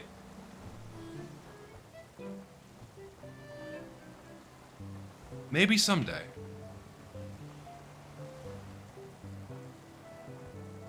I will say the pregnancy is going quite well. I will say that much. It is, we're several years along. The belly is, it's a nice defined shape now. We're getting there. Can't draw. If you've gotten the job, what would your reaction if a kid recognized you? I think I wasn't gonna be teaching kids. It was gonna be college students. So, probably no one would recognize me. While I'm here... Can I get out of my car, please? While I'm here, I'm gonna spin the casino wheel. Then I'll get back to taxi work.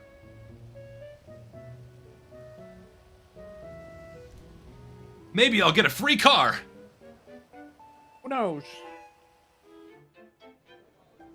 Oh my god, look at that horrendous car they have on for winning right now. What the fuck? Isn't this the electric car?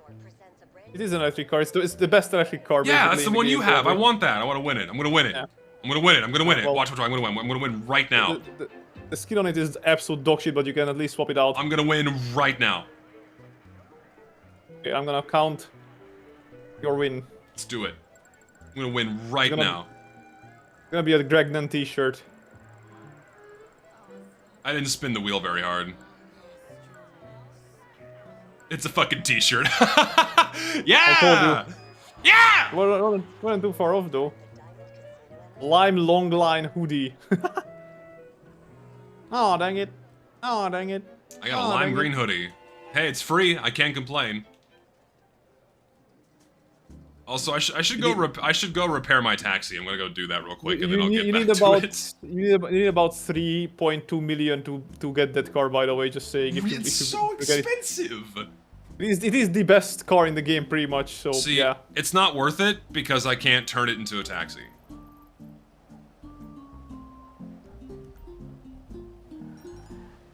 It's not worth it because I can't turn it into a taxi. What were we talking about? I'm completely off the rails here. About the Emporium shit. I know, I'm kind of tired of talking about it now. Let's talk about something else. Let's talk about something else. No, you can't. You can't make any car a taxi, and it makes me so mad. Like, it wouldn't be that hard. But you can only have only a handful of cars in GTA have a certain paint job that you can give it that make it behave like a taxi, and this is one of them. I'll take out my, maybe I'll take out my Japanese taxi for a little bit. I'll take out my Japanese taxi for a bit.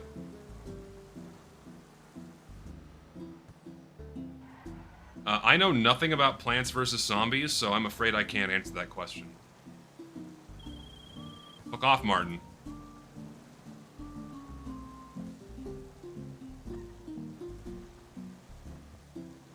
Let's go. Put me into my garage, please. Also, I'm sorry, random gentleman. You're in the way. How's the gym going? Dude, gym's going good. My trainer kicked my ass today. Fuck. Okay. My trainer put me through the gauntlet. So, first, deadlifts, then kettlebell swings. Oh, I fucking hate kettlebell swings. Is my taxi here? There it is. There's my Japanese taxi. We're taking you out for a spin. Let's go. Then we did squats, then we did, well, it was barbell squats first. Then, I've got something for you. What was after that? Then it was, dumbbell cleans, opposite, and followed by, stair-step machine, and squat throws. Kicked my ass, my legs are dead, but you know what?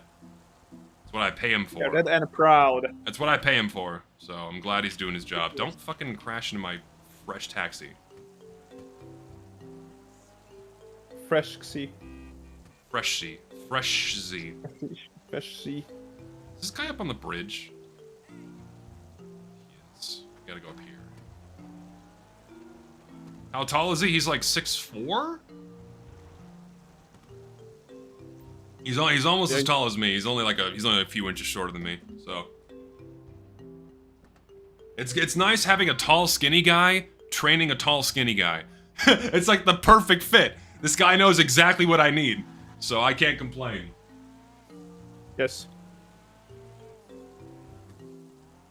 He's also a chill dude. Very chill dude. You should kiss. No. 1, not gay. 2, not gay. Should have been the short buff guy. I mean, while I would trust someone who's jacked, he's, like, my trainer's fit, don't get me wrong. I would trust a short jack dude, but a short guy may not be the most knowledgeable about what a tall guy needs to do to prevent injury. A tall guy who has experience in the gym knows exactly what needs to be done in order to prevent injury.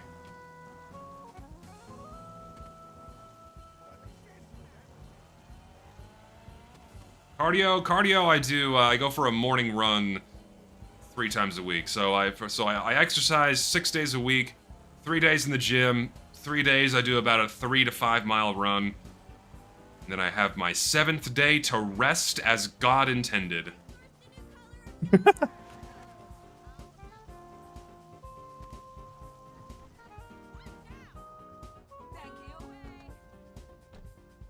Is he black? No, he's not. He's white. He is white just like me. Kind of looks like me. He's like my doppelganger almost. Like his head and facial hair shape are very different than mine, but beyond that, like we're pretty similar. He's Zesty the second. Like appearance-wise, pretty similar.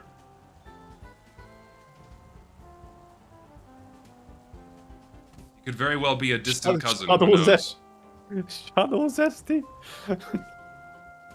Pinto, what are you doing in here, dog? What are you doing in here, dog? Are you okay? Why is my dog here?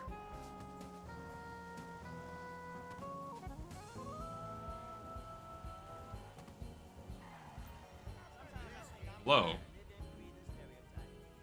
Yeah, he knows I do YouTube. He knows I do YouTube, and because we talk shop, we talk about work and you know day-to-day stuff. So, hi, what's wrong? What are you doing here, dog? Okay, well, hold on. Let me. How far is this delivery? We'll do this delivery, then I'll show my dog. Because I'm not sure why he's being. You're being especially needy right now, dog.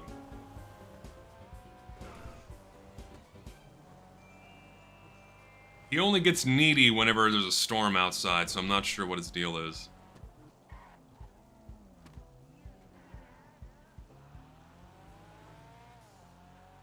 There is actually rain over here as well.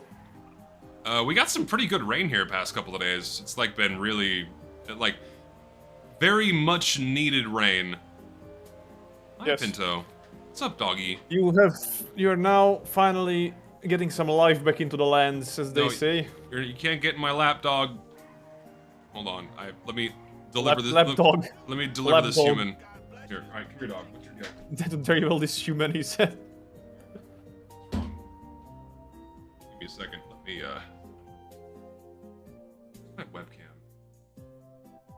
Oh, right. I forgot I made it really small. Who? Your hairline. Most important thing. Oh, there we go. My closet's open. Ignore my mess of shoes in there. Hi, dog. What is it? What's wrong? What is it? What do you want? What do you want, doggy? What's wrong with you? Why are you all hyper? That's you. Why are you hyper? Do you want to go outside? Do you want to go outside? He wants to go outside. I'll be right back. You want to go outside?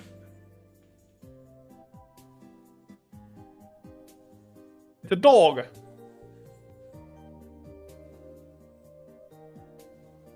In the meantime, chat, by the way, I have a question for y'all. I am about to move into my own flat soon, hopefully this year.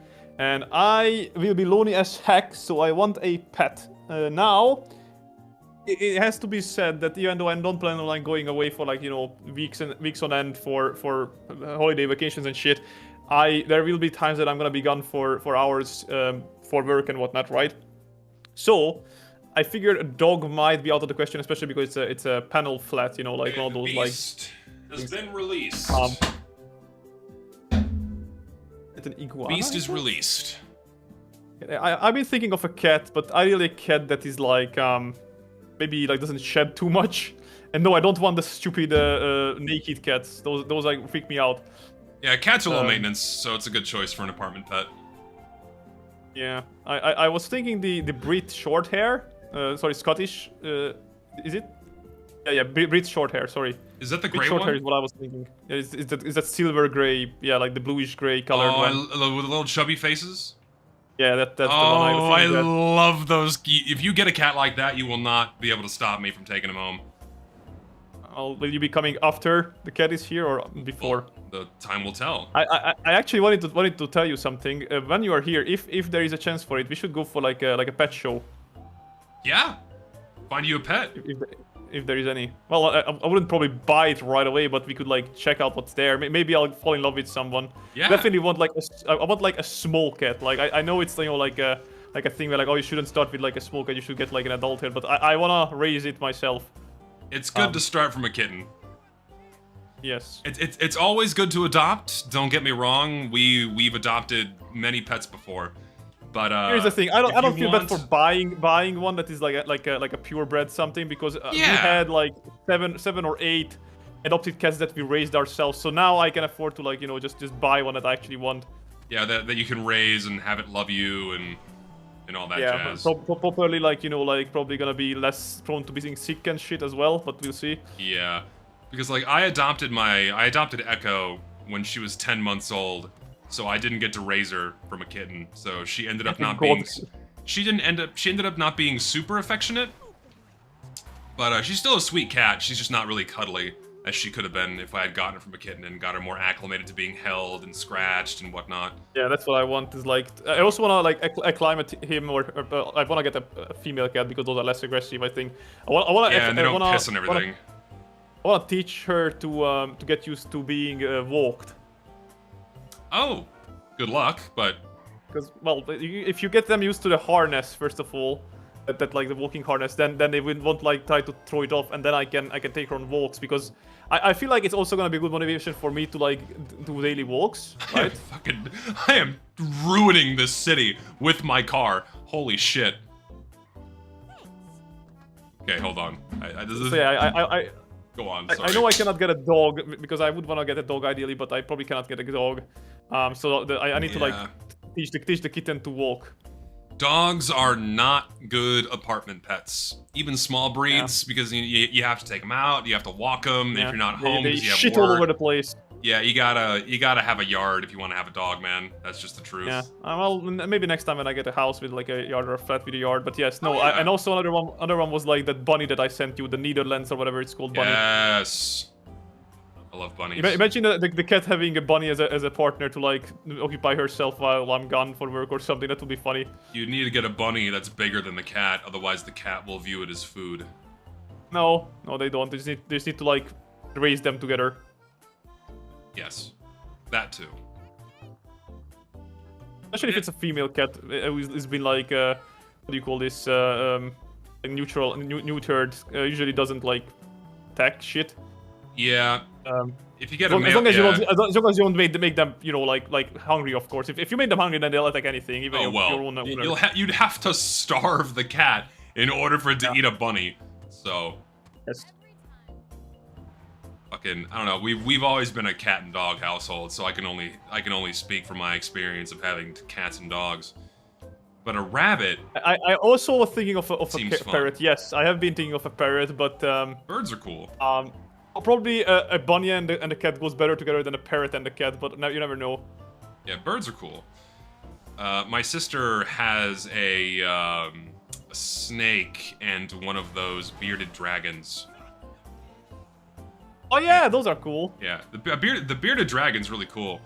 But I've always viewed reptiles as more of a decoration rather than a pet. So personally not a fan of them.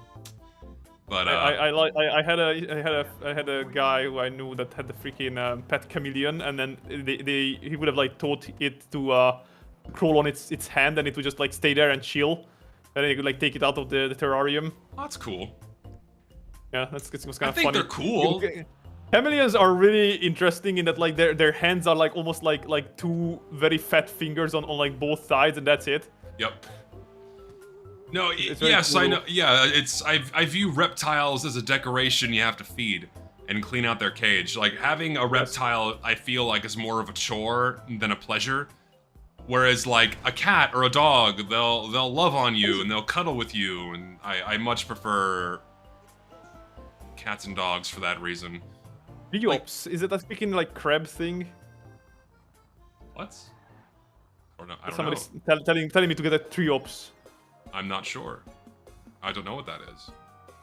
It's a crab thing, I think. It's like a weird crab looking thing. Pet crabs? Not head crabs, but it's like pet crab. Yes. Get a parrot and teach him slurs. Yes.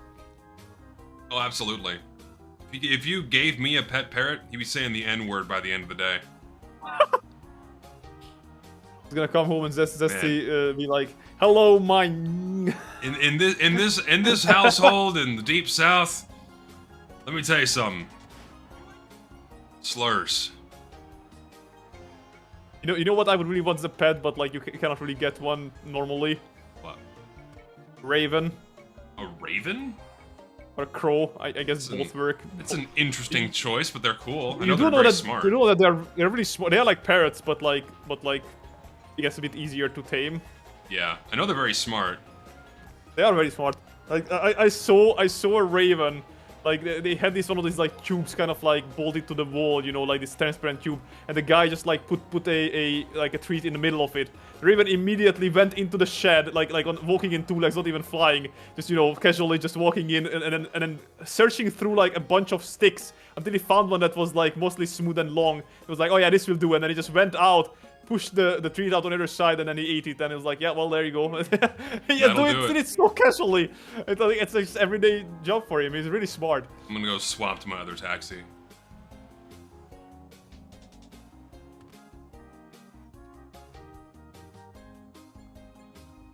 One sec. Swap to my other taxi, because I like driving the other one better. It feels more Yeah, that's fine. professional. You know what your parents will say What? after like 2 weeks. What do you mean? Yeah, it's my catchphrase. Is what do you mean? What do you mean? The parents will be just like, what do you mean? My catchphrases are what do you mean, but and what else? Those are the two big ones.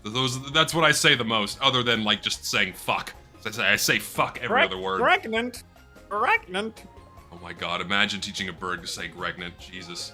That actually would be like something that they can actually speak because it sounds like a word sound. Pregnant. No.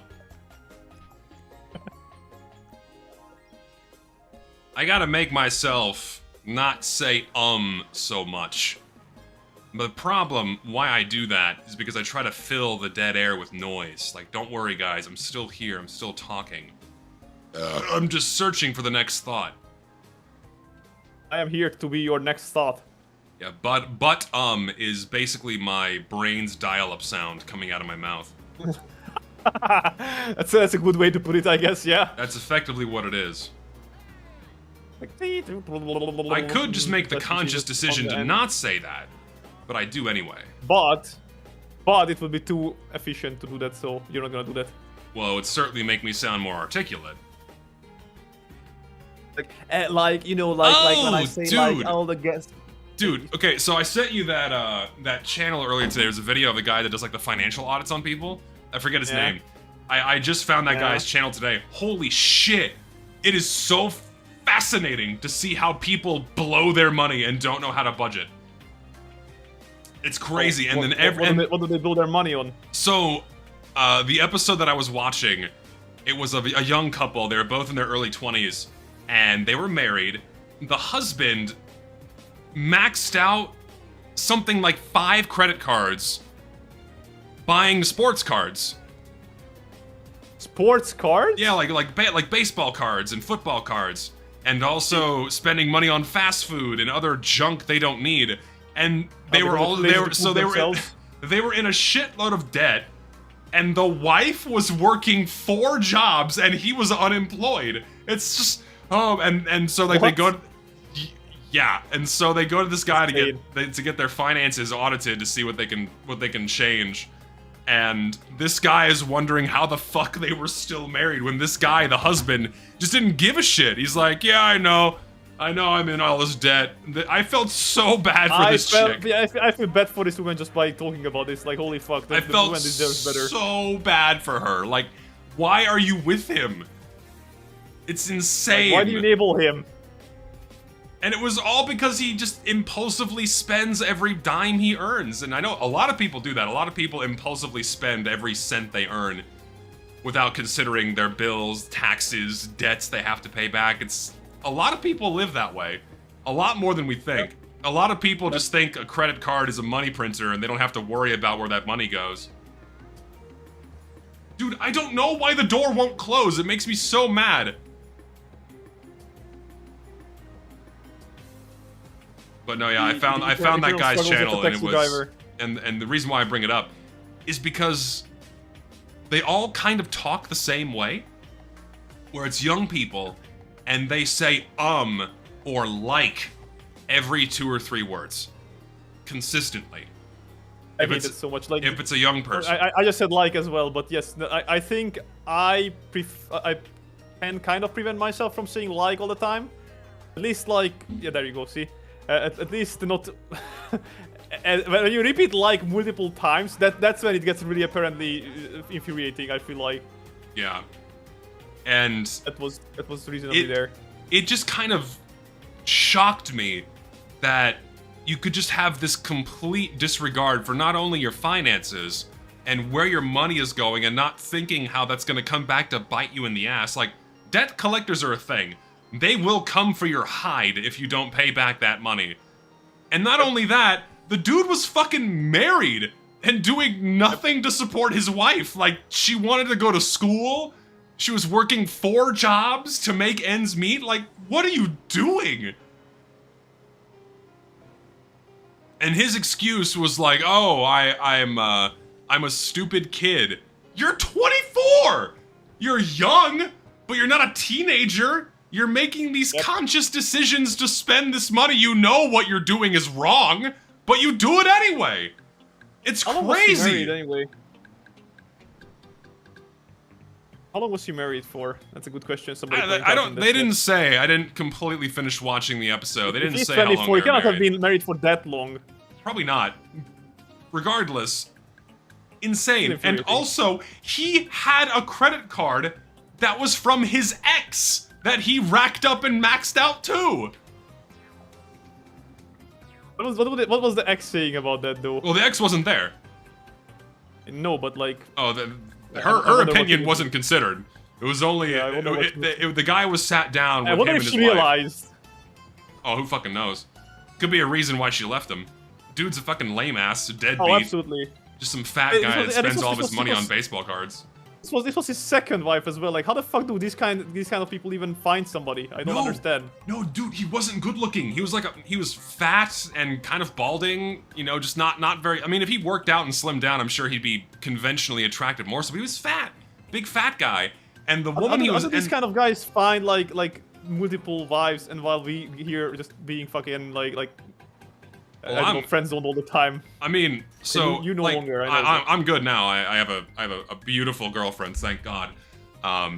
You, But I am not feeling left out. like the woman that he was with, I mean, she wasn't a bombshell. She was also pretty heavy set, but she was cute.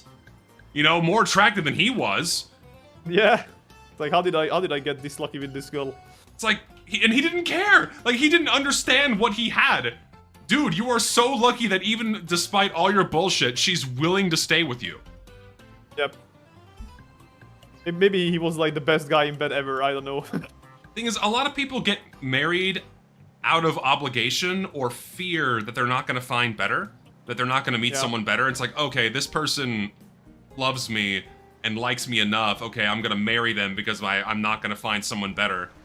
Or Yeah. they met them when they were very young, and then as they grew up, they still consider them the same person that they loved, and then they get married and they're not the same person. Again, they do it out of fear or obligation that they're not going to find someone better. A lot of people do that. A lot of people just It's my don't. anime waifu. Yes, yay. I mean, also, a lot of people just don't want to be alone. I know for a fact that there's a lot of people out there that just can't function. And I quite literally mean cannot function unless they are in a relationship. Like, their life goes to pieces if they don't have someone to latch onto. And where they break down. Can you fucking move? No. And also, I mean, at the end of the day, yeah, no one wants to be alone. But if you can tolerate being alone for extended periods of time, then that's like what most normal people do. It's like, okay, you're not always going to be with somebody. Even when you're married, you're not going to be in the same physical space. But some people just, they must be in a relationship. Or they must be married, otherwise they can't. They have no purpose in life. A lot of people live that way. Think you just married to get more credit cards and financial support? Probably. Because, I mean, once, it's like, when you get married to somebody, you also marry into their debt. And you have to have those conversations before you get married. Like, hey, I have this amount of debt, or I have this income, I have these assets, what have you. Like, if you fully trust the person, which ideally you do if you're gonna get married, then you're gonna have all those conversations about your finances, right? And then whatever burdens you have, you will share together, that kind of thing. Or you'll make the arrangements like, okay, no, if the wife also works, none of her money will go towards the husband's debts. It's case by case. And people usually should, ideally, sort those things out before they get married. But of course, in this episode, they didn't sort that shit out. They couldn't even agree about the conversations they had before they got married. That's kind of interesting now, isn't it? It's insane! How do you fuck that up? They are fools to the highest degree. So stupid.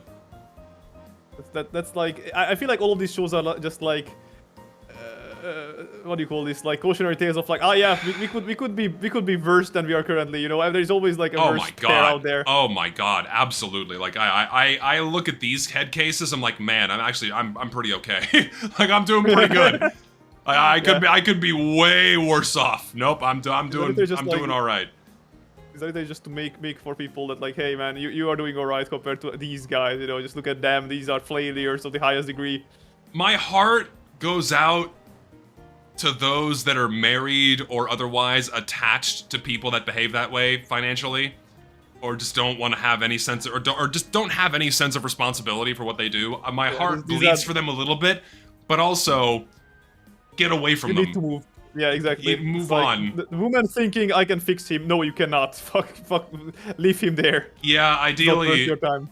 I mean, if you're marrying someone, don't look for a project, because if you're looking to fix someone, it's not gonna work. Yeah. If you want to fix somebody, fix your childhood friends whose life has gone downhill, and you actually care for them to be happy. I have one of those friends that is like, his mom died of lung cancer because she was a chain smoker. He basically only has his dad left because his grandma died as well. They went out to Germany for like, because you know they were from Hungary, but they went out for Germany for like years, and he lost basically all his close friends. Wow. I like tried to be there for him. I tried to get him a job and everything, but he's just kind of like unable to function. Yeah. Because he'll just like break down every single time, and then he just like loses all of his built up confidence in the meantime. And I'm just like, oh my god, guy, like you're talented, you are a smart person, you can do so much better than you're doing currently. You need to like just not fall back into your you know, your bad tendencies, because that's the thing is like he just falls back down every single time, and he's not able to pull himself out, and he is refusing to even let me kind of touch him in that sense, you know, like they're like, hey, yeah, I'm here, you know, let me help you out, and then no, he's just like pushing me away. I don't know. It's frustrating because as much as you want to help someone, you can't help someone that doesn't want to help themselves.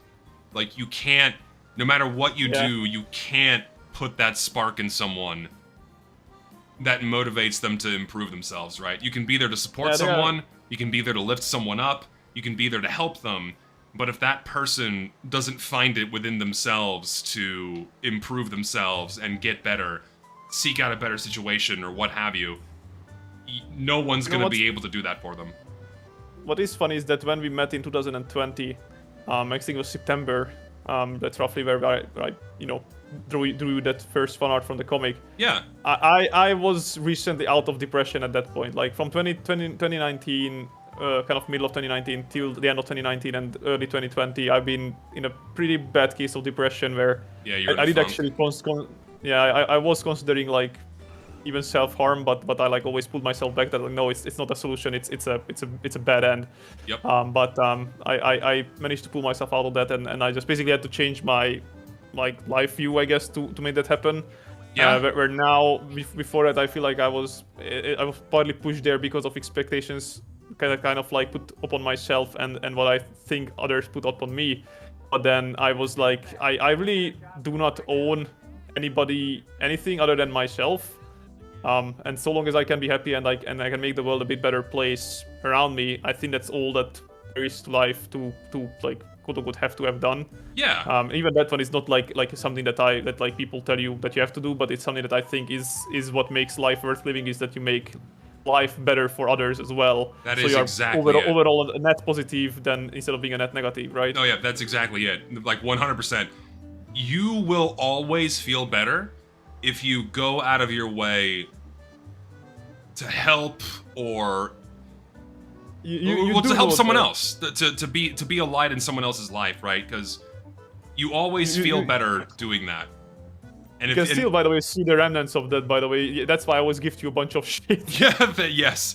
And the thing is, man, it's like when you do that, it gets you out of your own head. It gets you to stop thinking about yourself negatively because now you're thinking about other people. Okay, how can I help this person out? What can I do here? That kind of thing. What can I do to work to bring some good into the world? And when you're bringing good into the world and making other people happy, usually by extension, you feel happy about yourself. And you go, wow, I do have value. I can do things for other people, and that makes you feel better. It just gets you out of your head. Yeah. No, because I was in a funk too. From 22 to 23, I was in a really dark spot. It was the most... That's when you were getting lambasted on Twitter all the time? No, it was mostly work and school. It was the stressed out, the most Yeah, I stressed remember out that I'd part, ever yes, been. yes, yes. It was the most stressed I'd ever been. I was extremely overloaded. I was living alone. I didn't have any friends in the city that I was in. It was fucking rough. There goes my door.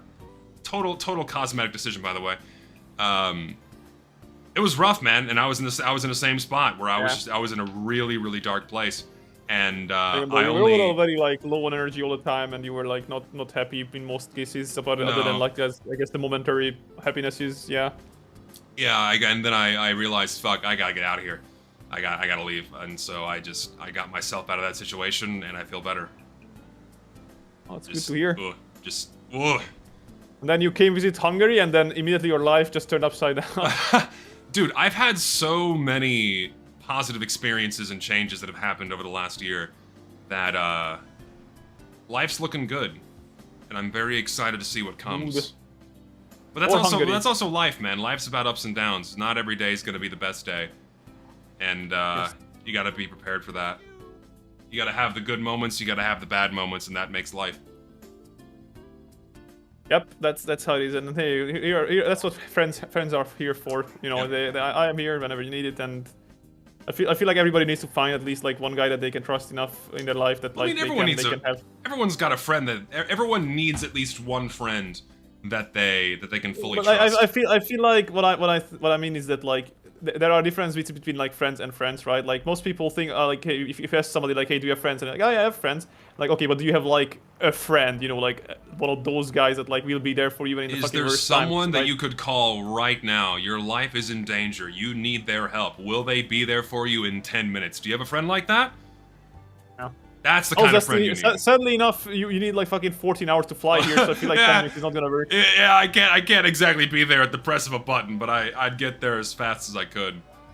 If I did say, hey, Zesty, I'm pregnant and I want you here, like, and then you'll fucking fly over from America, like, hey, I'm here. Where is the child? I'm like, you fucking fool. I'm a man. Be there for the birth of my child. It's like, you got it. Yes.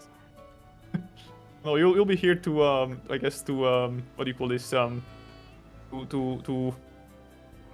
what's the word for this? To open the house? No, what's the word for that? There's a word. Oh, for your new place, you mean? Yes. Hopefully. Housewarming. That's one housewarming party. Yes. Housewarming party. We can make. Hopefully, we can do a stream together from that house. We'll see. I'll try to make it work, but yeah, Japan is gonna be. Yeah, we're kind of fucking into the middle, but we'll see. We have Japan to worry about first. Yeah. Worst case scenario, I'll just like freaking bring you over to Hungary so that you can like help me move into the next flat. Sure, use me while I'm there, man. I can be an extra pair of arms to help you move stuff. Big, strong guy. Yes. I've helped multiple friends move before, so I'm willing to do so. And then I'll dox you. Oh God. Show up here now. Hey guys, I'll call my audience to help you move. Oh Lord. Hey guys, if you are subscribed to my channel, you are officially welcome to my housewarming party. There you go. I need like 1,000 people there right now. 1,000 people cramming into this tiny apartment. Oh shit. That'd be a riot. Subscribe to Ken Midori's channel. If you're not, you are a loser, and your mama will not clean your belly button anymore. Yeah. Q-tips. That was not the reaction I expected, but sure. I don't know. Yeah, I gotta use a Q-tip to clean out the belly button. You got an innie anyway. I missed my turn like an idiot. My belly button is a honeypot. A what? Honeypot? Huh? You know, like how the honeypots have like an indent on their top, and then they're like covered with something so that the shit doesn't go in it. My belly button is like that. It's like there's a bit of an in, and then there's like just flat underneath, right? I have never heard a belly button described like that before. That's how also it's been described to as. That's interesting. I just have an innie. Mine goes in. That's what they say for nipples. Yes. Mine don't do that. You are a male. I don't think males can have innies nipples. I don't know. Can they? I guess if you're like fat, maybe. I never seen a guy in his and I know it's not like I'm looking, but like I have been in dressing rooms with other people, you know. I mean, if like a dude is like fat silver dollar nipples, then they might go innie if they're really fat. No, you're just fat. I mean, sure. And stop, you sound kind of gay. Shut Listen. up. I've been openly gay towards Zesty since we started. Listen, right? there's no harm in miring the bros, okay? You kiss your homies goodnight. That's it. It's not homo. Yeah, on the forehead though. We're not that gay. On the forehead, yes. On the forehead. No, actually, what happens is that I usually slap you on the forehead when you snore, even though you don't snore it. I don't think I know I make some noise when I sleep, but not too much. You are nowhere near as bad as my friend from Scotland, who has been like when he snores, I feel like the house is about to crumble on top of me. Like that thing Yeah. that shit is gnarly. Yeah, that's my father. My father snores like a fucking freight train. He is so loud. I have to like close all of my doors to my room, otherwise he just makes the house echo. That's a smoker for you. You smoke, you snore loud. Yes. Client looks like Kurt Cobain. Mike, what? Oh, Your the guy taxi I'm driver. driving. I was like, what are you talking about? Oh, okay. Watch him when he gets out of the taxi. I'll check him out when I come to a stop. I know, like this is like the 100th time someone has said this guy got shot. I don't know who he is. I don't care. I'm sorry he got shot. Like people shouldn't be shot. That's a bad thing. It happened, but I don't know who it is. You know what is a more important death today? What? Haru Urara, the ever happy pink horse, has died. Honestly, yeah, I'm more concerned about the death of a retired racehorse than some random dude, because I just don't know who he is. Again, it's sad. No one should be shot. It's not a good thing. Okay, there is your Kurt Cobain. That's not Kurt Cobain. Looks homeless. What? He looks homeless. guy. Some random homeless dude. I got nothing. Yeah, poor pink horse dead. Sorry, guys, everybody. We must mourn in peace. No, in silence. Sorry. I don't know who he is. I don't really watch political commentators. Blue princess. I don't know God, why it's people terrible. expect me to be so in tune with political commentators. I just don't. I don't know who that is. Yes, we lost Silence Suzuka about a month ago. Now we lost Harura, and now people are fearing that there's gonna be another death next month because dates are aligning where like 8/8, so August is the 8th, it was Silence Suzuka, 9/9, which was yesterday, it was Harura, and now 10/10, which is gonna be October the 10th, is gonna be probably the next death, and then we're gonna get an 11/11 and then 12/12. Hopefully not. Horrible. Thankfully, there's no Hopefully not. 13/13. Yes. Okay, I'm looking this guy up. I have to like. It's driving me nuts. Who the fuck is this person?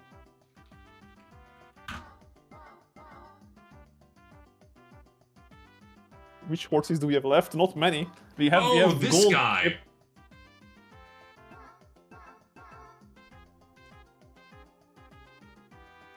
Damn, he's the same age as me. Really? Yeah, he's 31. And he's Yeah, confirmed. And he's confirmed dead. Wow, that's really sad.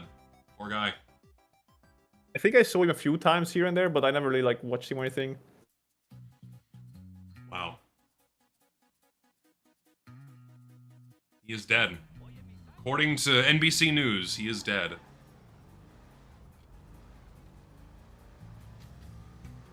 Well, sad. Dead. Sorry that someone died today. It's never a good thing.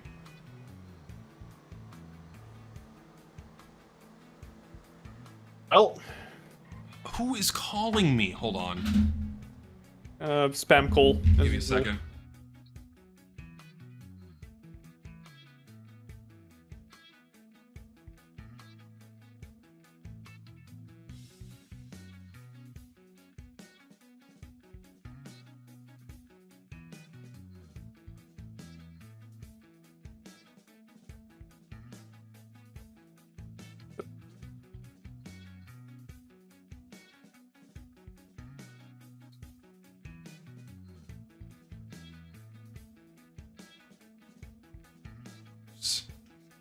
That was my mother. I'm sorry. Hold on. Your mother is talking about this? Shit. I don't know why this is a big deal. I guess this guy was a big deal. I guess, but I didn't expect it to be like your mom is talking about it, kind of big deal.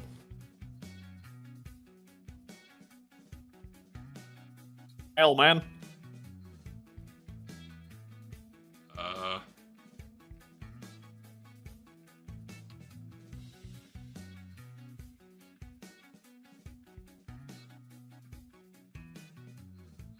I'm looking at a...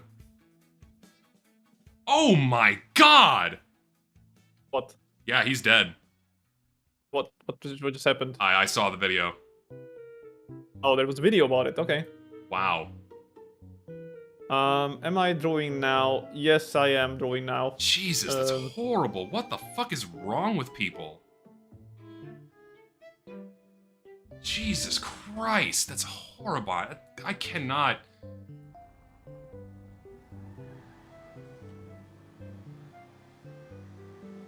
He's not even a politician. Why would you kill him? Not that killing... That came out wrong. That came out wrong. But, like, he's not even someone with, like, power. Why shoot him?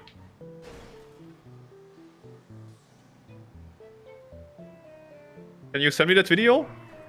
It's on Instagram. You have Instagram? No, I do not. I'll send you a link. Hold on. Or... One sec.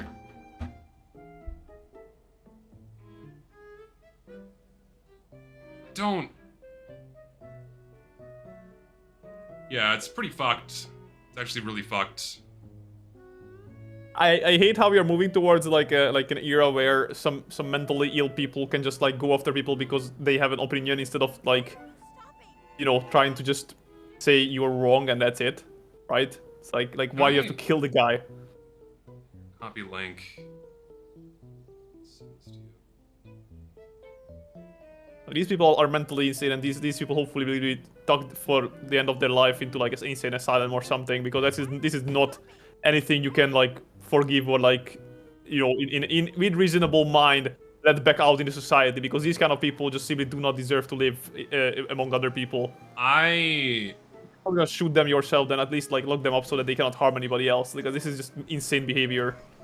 Like, no questions asked about it. I don't know what to say. How about we do not really like go into about it, because I feel like this would like change the mood of the stream very quickly. Yeah, I don't know what to say. I'm gonna leave it at that. Yeah.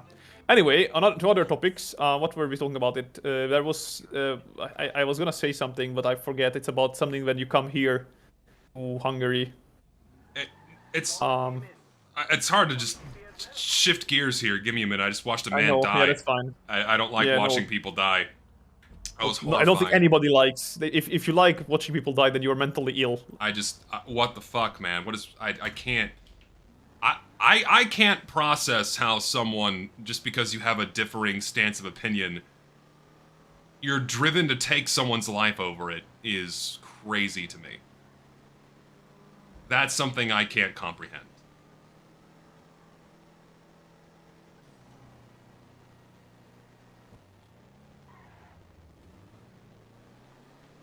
It's pretty bad.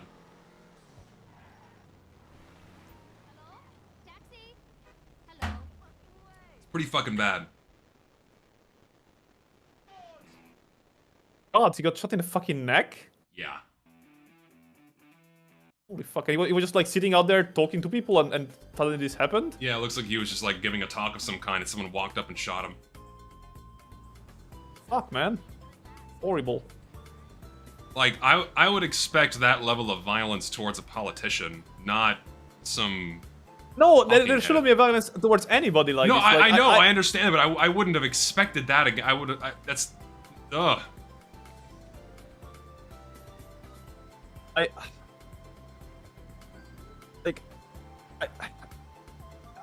Is it only because of the news being easier to spread, or is it like it's just like that making it feel like a placebo effect, or is it actually happening that there is more people being shot for less nowadays, or murdered? I think rather, I guess? there's definitely... It's probably a bit of both. We have a lot... I mean, everyone's got a cell phone, and so everyone can report what's happening. But also, I just think there's a lot more of what you just said. People willing to take other people's lives for no good reason. There is no like doubt about it that people who do this sort of stuff are mentally ill and they are not right in the head, and then they do not even really consider the full, like, I guess, effects of their actions or what will happen to them after all this. Well, I'm imagining they might hope that they can get away with it, but let's be honest here, that's not really possible these days. With all the cameras and all that shit and like just news being everywhere. I just Is it wrong for me to wish that there were still like public executions for these kind of people, that they are serving as a deterring example of like, hey, do not fucking do this, maybe? I think maybe if we just kept people in prisons and didn't release them on bail for violent crime, that would be a good step in the right direction. Well, definitely not 16 times repeat offenders, that's for sure. Yeah, things like that would be a good step in the right direction. But I think public humiliation or public executions would be great. It would definitely deter people from doing these kinds of things. But at the same time, it would also glorify them by being executed publicly. I think they just need to be removed silently and quietly and then never seen again. But then some people get the wrong idea that they can get away with it. Nope, not if the person who did it is just gone forever. It's like, whoa, where'd they go? Well, they're gone now. Because if you blow them up into like a martyr, which is, you know, doing a public execution, that'll just make the crazy people more galvanized. Of course, if the act is at all I'm not saying that this should be like applied for everybody who like kills another person. Of course, there is like nuances to all this, but like when you are clearly not caring about the fact that like you basically murder him only because you dislike him or whatever, and there is no like actual solid motivation for that, and it wasn't like either making your life worse, he wasn't advocating for your I guess what do you call this, bad fate or whatever. That's the crazy thing, man. It's like these are just conversations people are having on the internet, and someone is so disconnected from reality that something that has no direct impact on their lives whatsoever was so driven insane by this man's words and conversations that they decided to kill him when it wasn't affecting their lives at all. But they were, I guess, led to believe that they were. Oh god. Almost crashed. We're good.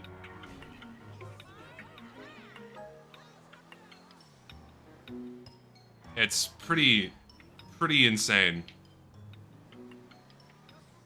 I feel like there was another talk that I saw the other day, by the way. It was like a long while ago, this one. I think it's like 2012 or 16 or somewhere in between. There was a talk that Rowan Atkinson, Mr. Bean's actor, gave where what was the title of it? I forget. But basically, he was talking about how in order to combat harassment, especially online, you do not have to crack down on harassment. It wasn't harassment. What was it called? Bullying. I think bullying was the word that he was using. So in order to combat bullying, you don't have to like silence the bullies. You have to expose as many people as possible to it so that they can learn to react to it themselves naturally, instead of like sheltering them to a point where then they suddenly face it without being prepared for it whatsoever, and then No, they yeah, burst that's a huge into, problem. into Is if you're not, psychopaths like this guy. yeah, if you're not teaching people how to avoid getting burned, then when the fire presents itself, they're gonna react in the worst way possible. Yeah, that's Yeah, that's so that's a just- problem. That's what like whole the UK's like you know like censorship thing is just gonna make things worse. Like it's one thing to censor things that we like, but it's also to censor things that they deem harmful. Is that gonna like eventually spiral down into like people not being accustomed to dealing with that sort of stuff on a daily basis, and it will eventually end just them you know covering people in a bubble that will burst inevitably at some point, and that bursting is gonna be a lot more harmful to them than if they just got kind of slowly I mean, accustomed to all this, I guess, online handling, right? That's my take on it anyway. yeah. Yeah, apparently he was also a husband and had kids, which just makes it so much worse. God. And his death is immortalized on video, probably for his wife and kids to see, which is the worst part. You have the TF2 blog updated apparently. Yeah, I saw. What did they update? It was just a quick announcement about the update. No, I mean like I thought like they updated that blog post to something. Did they? I think it's just the same. I think it's just the same one. Just the same one saying thank you for the submissions. Is this a homeless guy again? Same homeless guy. I don't know what to say. I don't know what to. Well, there's not much to say about it really. It's just horrible. Like this is like normal human would like even just the concept of like another human losing their life is such a scarring experience that like it's unfathomable to think that somebody would get to a point where they would take life willingly like this over such a nonsensically small, I guess, disagreement or viewpoint difference, right? The internet absolutely makes people more comfortable with the idea of bringing harm onto other people, even as a joke. To where, like, even I, right, and this is not, for the record, not comparing what just happened to that man to me, but really just a noticing of people being more open to advocating for violence, or even as a joke. Absolutely. Or even and people also towards the fact that the internet. Well, I was just gonna The say, internet brings. Yeah, sorry, keep on going. well, I was gonna say, or even people towards me, where there are people that I'm recently saying that they would be open to wishing they could go back in time and killing me in my crib. That was like a verbatim thing that someone said about me on Twitter. Like, they wish they could go back in time and kill me as a baby. It's like, okay. Is it like the whole Hitler idea? Well, yeah, it's the whole Hitler idea. It's like, there are people out there that think speaking in this way is somehow okay. That's how, like, the internet lets people do that, because there's no one, like, for like, now it's not so much. But I feel like public shaming needs to happen for these kind of people. Like you should not absolutely. get away with like this level of, because there is bullying, and then there is literally like homicidal tendencies. Like that should not be allowed. No, yeah, and to me it's insane. And for a good few years there, you just couldn't, you know, only certain people were allowed to have this kind of language. And if you tried to tell them to not do that or bully them for doing it, you were just banned off social media. But now that we're, especially on Twitter, allowed to kind of fight back against the insanity, especially in like the last year or two, people have been more prone to calling out insane posts like that. Like, hey, maybe it's fucking insane that you're advocating for killing a baby just because you don't like somebody, right? Yeah. Like, even as like a hypothetical, that's not something normal people think about. That's not something. That's not something mentally sane or healthy people consider. Like, oh, what if I could go back in time and murder a baby in its crib? And even when the whole like conversation about Hitler happened with this whole exact same idea, even then people were like, okay, maybe that's like too far, right? And then now just saying to somebody like you, who's a random person who just like tells their opinion on the internet a bit louder than other people do, and they wish open this to you, that's insane. Like, it's fucking crazy. These people are just unhinged to an extent that they should not be allowed to be. And yes, some people brought it up, but the internet definitely no, encourages is not a good word, but like emphasizes mental sicknesses, and COVID definitely was for many of these people kind of like a powder keg that just exploded, and then it turned into like spiraling down no into one a went mental state outside. like this. Fucking no one was going outside. No one was interacting with humans, and But you were understanding locked that the shit they were into saying internet was echo insane. chambers. Yeah, and people regress into their echo chambers online, which again goes back to the being exposed to fire and understanding how to react to it so you don't get burned and not losing your shit. When you slip into echo chambers and you're presented with a dissenting viewpoint or idea, you don't know how to handle it, and you view that as an attack on your person and therefore a threat on your life, and that's probably why that guy got shot today. Yep. And also, like, it's another point. I keep saying like, by the way. I just noticed myself as well, so I need to curb that myself back that way. Anyway, so what I was gonna say is that the internet having such a, I guess, small attention span or memory or whatever, is also adding to the fuel of this, because many people think that, oh, I can just do whatever and then the internet will forget in like 2 weeks or something, which to some extent is true. At the same time, some people really use this to such an extent that they should not be allowed to get away with it to what they get away with, right? Somebody brought it up earlier in the comment, and I'm not gonna talk too much about it because it's somewhat inherently political. But Hassan is another big creator who like openly lies about shit constantly to the detriment of other people, where he literally brings up stuff that is just not true about others. Like, oh, this guy's a rapist, this guy's a neo-Nazi, this guy's a... Didn't he, like, dox a bunch of people on stream the other day? He doxed recently, like a few days ago, yeah, he did dox a bunch of people, and then he lied about it. He's saying that he didn't even know what those people are, and they never doxed them. And he's now getting to a point where his crimes, because these are literally now being counted as crime, because there are people who know low enough that they called him out that, hey, this is like literally a crime that you're committing, and just because of where you live, you can be brought to court if somebody's, you know, actually bothering to do that much.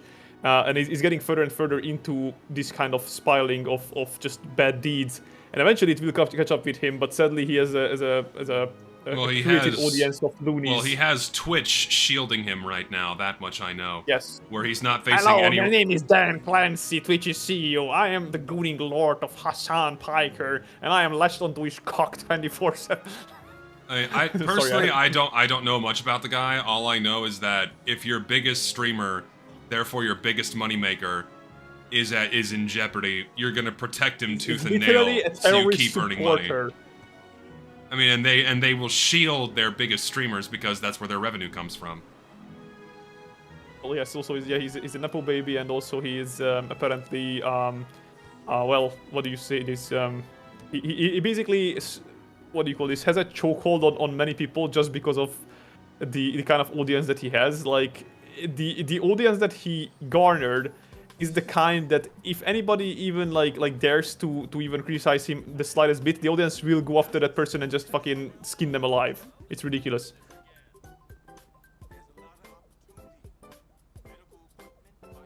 Yeah. It's like the kind of thing that you do not want to garner, because at any point, if this audience will turn against you, because they will eventually turn against you, because at some point you will not be able to keep up with their demands of insanity, so to speak. I think what's happening with that guy is what a lot of talking heads go through, and not just political ones, but just kind of anywhere online, where in order to stay relevant and in order to keep growing an audience, and to like quote unquote keep entertaining.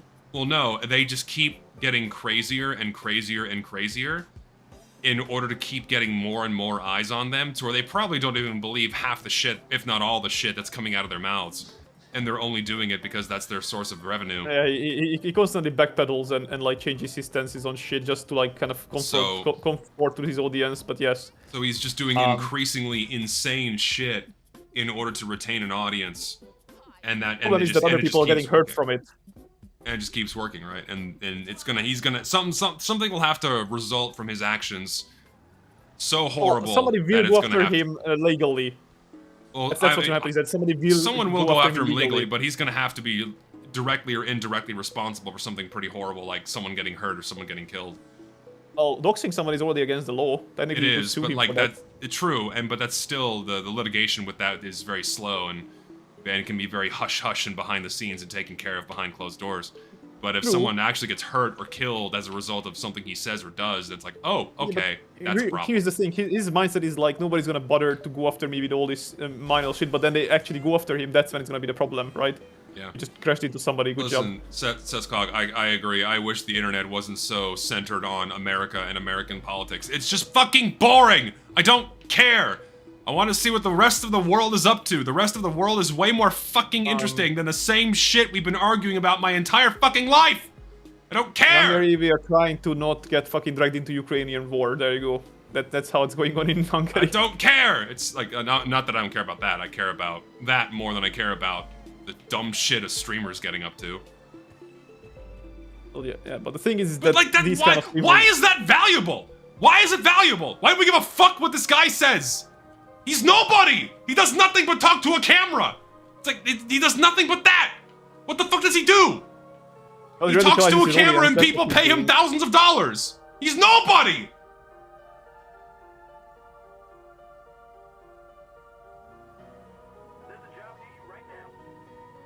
You know what we should talk about? I don't We get should it. talk about that how Japan is about to bring in some visa for foreigners or some shit. Oh, that's also another sensitive topic, but fuck it, why Why not? it's sensitive? It's gonna affect all the tourists. Well, the reason is why Japan is gonna be enforcing more strict visas. It's because they're tired of annoying people going to their country. That's not a sensitive topic. It's a sadly a fact. Yeah, all the stupid streamers and influencers, influencers. Johnny term used Somali loosely. or whatever the fuck was the least Yeah, recent guy these that made people that are being public nuisances. They're making it harder to go into the country just to cut down on the insanity. It's a nice passive aggressive tactic. We're like, fuck you. We're just gonna inconvenience you more if you want to come visit us. That's the thing is like even their own country hates Johnny Somali, so these guys do not like represent us. No, yeah, it's just I don't know. It's very stupid.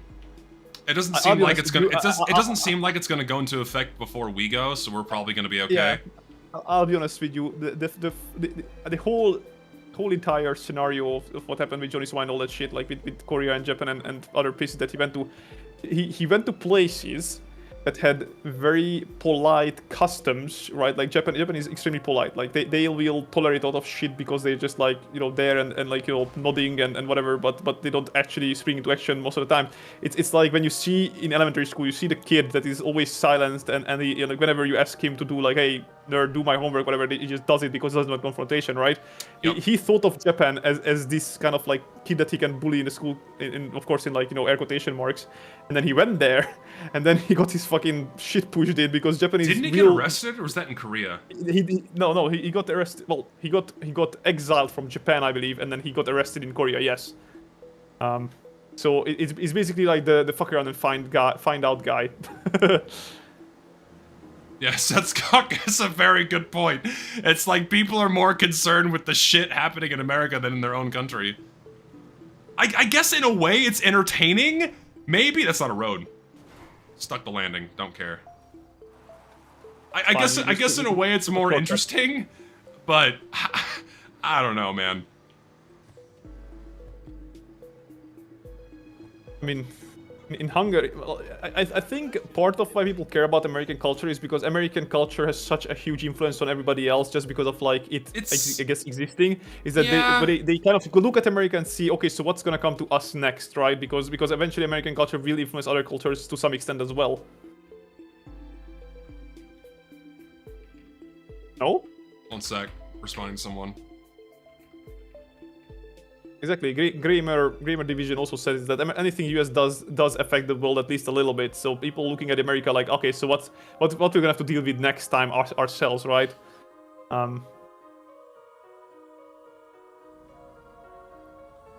Say that one more time. Sorry, I was responding to someone. No, somebody was also saying it, but I said as well that like the reason why people care about American politics is because, or American happenings is because often what happens to America will eventually affect the whole world to some extent, and they are like looking at it as like a future we are the prediction number of, one like, superpower, and that's like Yeah. that's not like filleting my own country. That's just true. We're like the number one superpower with just some of the most influence around the world. So naturally, whatever happens here is going to be of interest to other countries.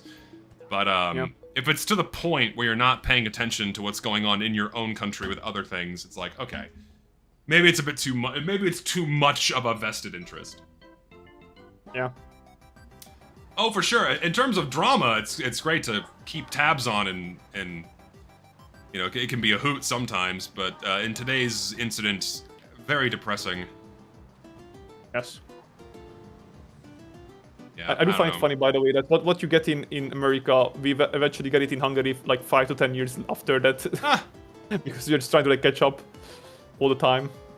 I mean, to be fair, you guys were held back for a few decades, so Well, yes, about 20 years or so. yeah, you guys Actually, are you're no a more. lot longer than 20 years. Well, It was like I'm it saying was like like, almost 40. yeah, more like 40, but I guess 20 was like the hardcore part, like right after World War II, Yeah. and then even afterwards, it was like it was funny how they first siphoned Hungary, and then they expected it to kind of like catch up to other powers after having been siphoned. Like my guy, you need to invest something in order to get some return, right? Yep. Like goddamn, and then you wonder why people were skewing the reports of the production and shit. Like my Yep. guy, if you were honest about it, you would get the set through that nothing works out that how you expected it to work out. My god. Yeah.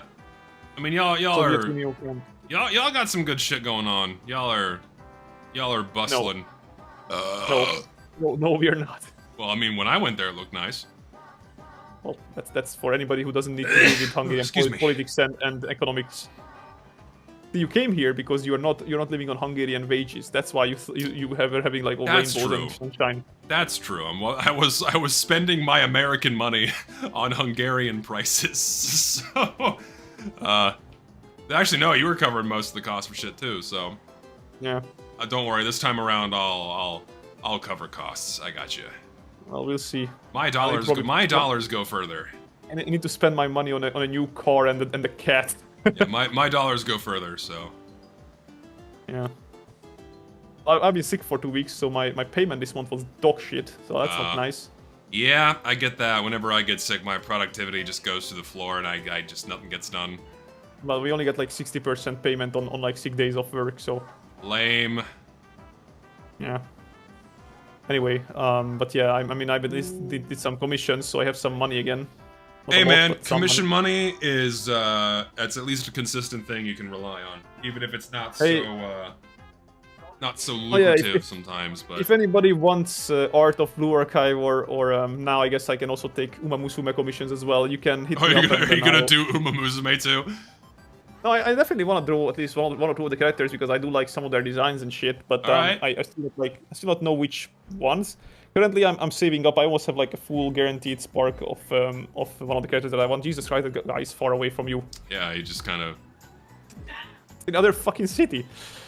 Anyway, on the but yeah, other no, side of the river. you know, it takes a lot of fucking effort to save up for a guaranteed in Uma Musume compared to Blue Archive. We are living good in Blue Archive currently. I just like Blue Archive more. I like the characters more. I like the story No, more. I do as well. I like everything except maybe like the gameplay. I guess the Uma Musume gameplay is pretty like addictive in a sense. I don't like it. That's fine. You don't have to. It's not bad. I'm not big on the I horse li- game. I like the softcore min maxing that game does, and it's basically like a little bit of a gambling in itself, if that makes sense. Like Yeah. every single like run, you have like a bunch of little mini gambles that you do based on like your percentages and shit, and then you hope to God that you come out winners in the end. And I guess that what the hell is that guy doing? Yeah, that's true. And I guess, I mean, Blue Archive has the min-maxing too, but that's only if you care about raid bosses, and those can get a little tedious without meta characters anyway, so... I don't play Blue Archive for the gameplay, I play for the stories. Oh, the problem 68 event for you guys. I mean, we both did the event before. You are the only one who having to do it right now, Setko, because you weren't here for the first run of it. I liked the story the first time, when I read it the first time it came around. I liked the story, I got Dress Aru and Kayako, so I'm good. You didn't even want Kayoko, I feel like. No, I just got her when I was rolling for Aru. Yeah, you randomly got her. Yeah. By the way, funny thing is that we talked about this with Setcock as well, but it is like, I think we might have brought this up before, but I do dislike about Blue Archive writing in general is that they fall into the I like to call this the Cartoon Network animated series syndrome, where you have to make episodes kind of like stay in themselves, but without affecting the rest of the episodes much, if at Yeah. all, right? Yeah. But same with Blue Archive, where like every single event doesn't really contribute anything to any development on every characters, other than like maybe getting like a forgettable but I guess nice event in their lives or something. We need more main stories, damn it. The only one that actually did some reasonable development in the characters is life, which was the Shanghai Jing first and second event, and that's why most people consider them to be like more like main Those story material. should be a main story. We've said this before. Yes. Those should have just been a main story. That also shows you like how much that one differs from other events, where all the events basically revolve around like a one-off event where nothing really changes, right?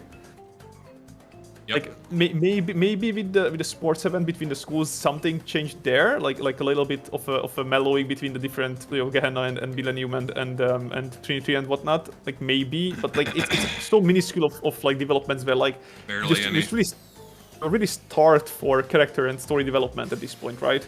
Yeah, I mean, we're not getting a new main chapter until when? God, a while now still. 4 months, because Four you know, like fucking months. Jesus, man. Japan is gonna get the new RU story event in like within a month, and we have to wait another like 4 or 5 months for that. You know, Ugh, it's so lame. Yeah, Yeah. it's absolutely status quo where they're really content with how the game's going right now, and they're not really eager to put the effort into a new main story, which is so frustrating because like that's like one of the biggest selling points on Blue Archive is the story. Give us more, and not just these little. I mean, not that I mind the little slice of life stories here and there, but it's not. Beachwind, I disagree, by the way, about that. I don't think events get more attention than story updates. Because the only reason why events usually get more attention is because when they introduce like a very spicy or like well caveated alt. But remember what happened when the Hoshino and versus Hina story event came out? They both got Shiroko and Hoshino got an alt, but that one got mad attention. Like that was like one of the most hyped the game has gotten in its big. lifespan. So it's not. First of all, there is less frequent main story events than normal events. Of course, you would get like more attention to events because they're just more frequent, right?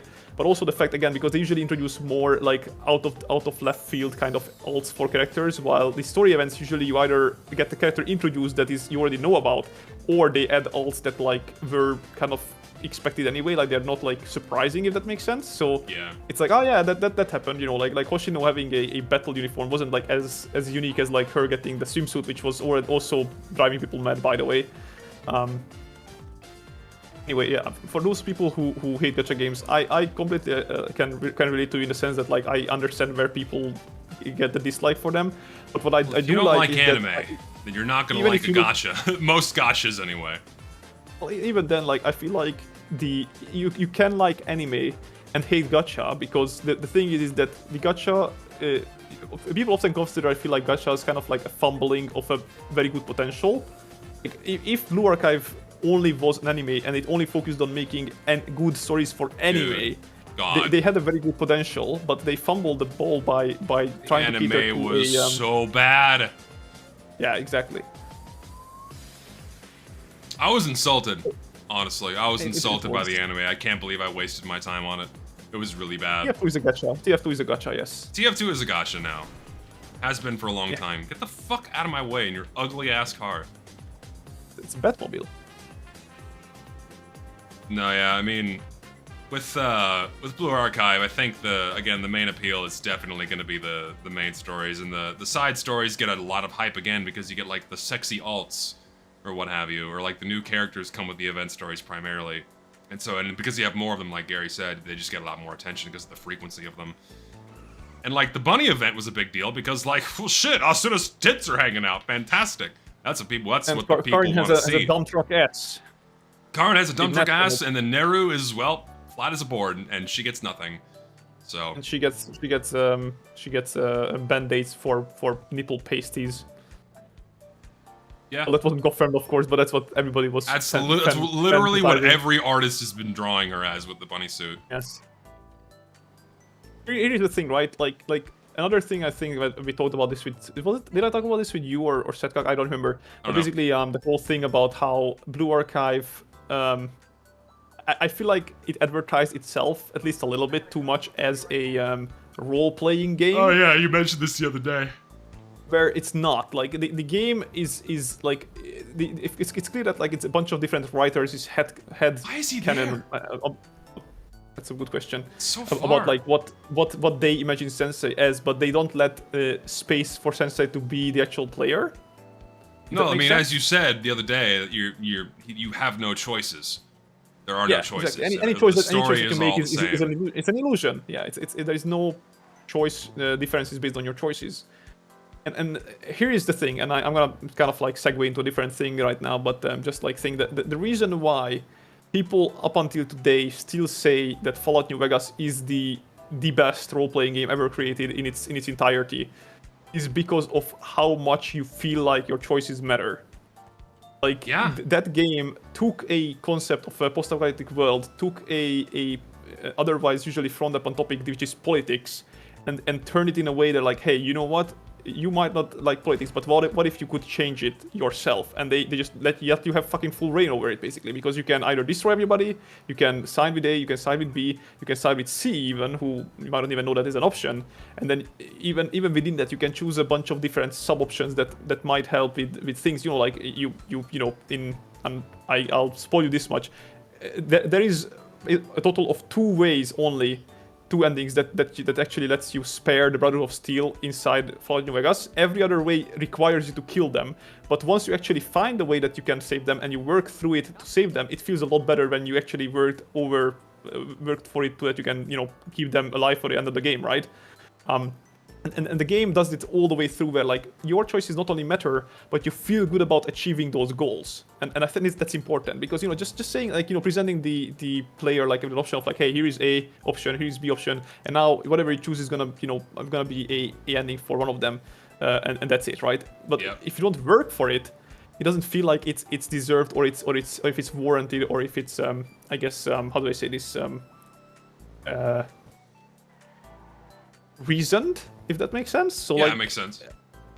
You need a story that you first feel invested in, then you make a choice, and then you see the results of your choice, and then you can contemplate about whether you made a good decision or not. And when a game makes you think that, oh, maybe I made a bad decision, because it makes you double check yourself, basically. That's, I think, is really powerful, and it's really hard to achieve properly, because most of the times people have such low attention span that they just go to the next choice and they don't even give a shit about what they decided on the previously, right?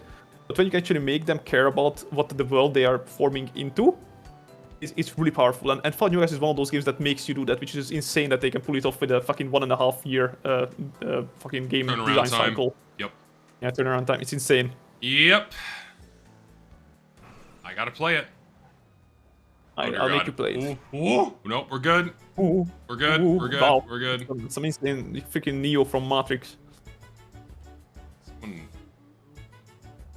What's my favorite fictional faction? Across everything? Or Fallout?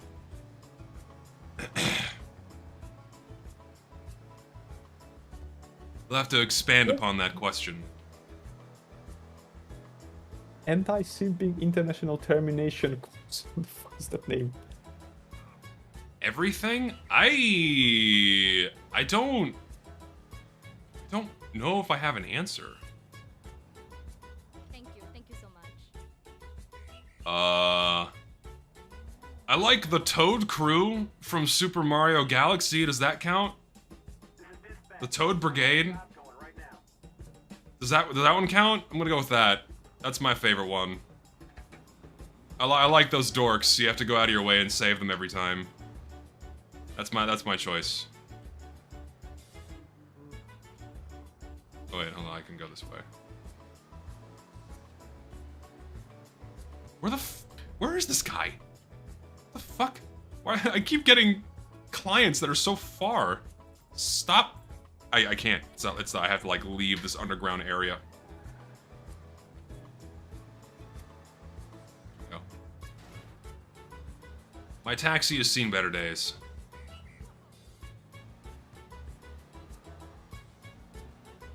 Asuna somehow is such forgettable after I died in the game for a while. Yeah, Asuna does not have much presence at all. I mean, CNC doesn't have much presence at all outside of the The Funnily enough, Neru has the biggest presence, but yeah, that's because she really was a main Neru character. does. Yeah, outside of like their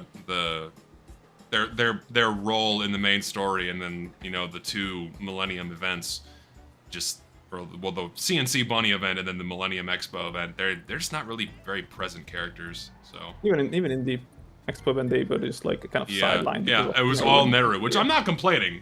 I can't Yeah. complain if Neru gets the spotlight, but definitely they get the back seat more often than not.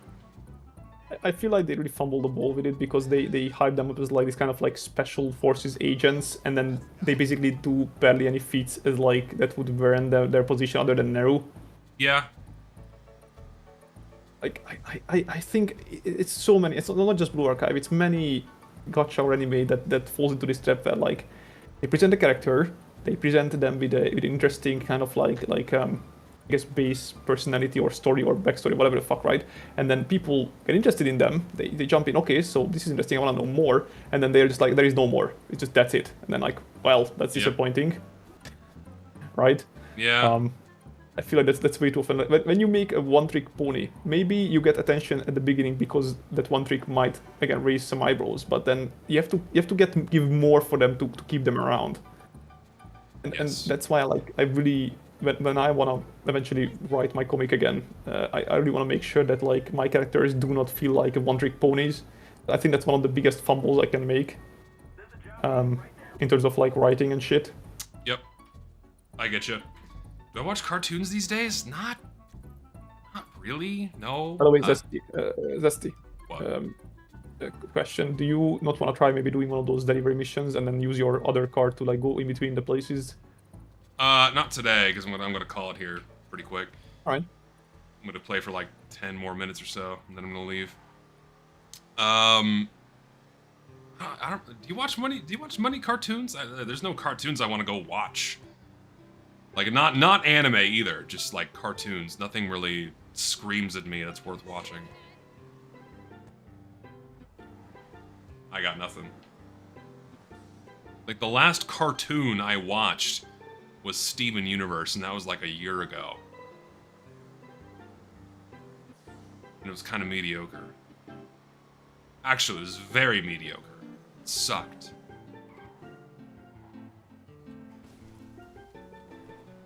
Are you there? Hey, I'm just reading something. No, you're good. Curious, felt like you just vanished on me. I need my wingman here. Sorry, I am also like being lambasted for being loud again, so that's not helping. Yeah, internet cartoons are kind of where it's at. Internet series. I guess those would count too, but even then, I don't watch any of those either. So, I got nothing. Usually what I do is that I watch clips on YouTube from different series, and if like something really catches my eye, then I watch it. Yeah, you know, I mean, just like, I guess the only other quote-unquote cartoon I've watched one episode of was Amazing Digital Circus, and that was just the first episode. It was funny.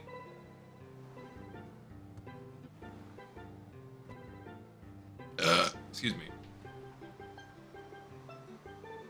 I don't know, I have a problem where I rarely go out of my way to watch anything, and when I do, it's almost always anime. I don't watch many TV shows, I don't watch many movies. I usually fill my time not watching things. And right You know what's now, funny is that, I'm still working my way through City, the animation, and also Ruri Rocks.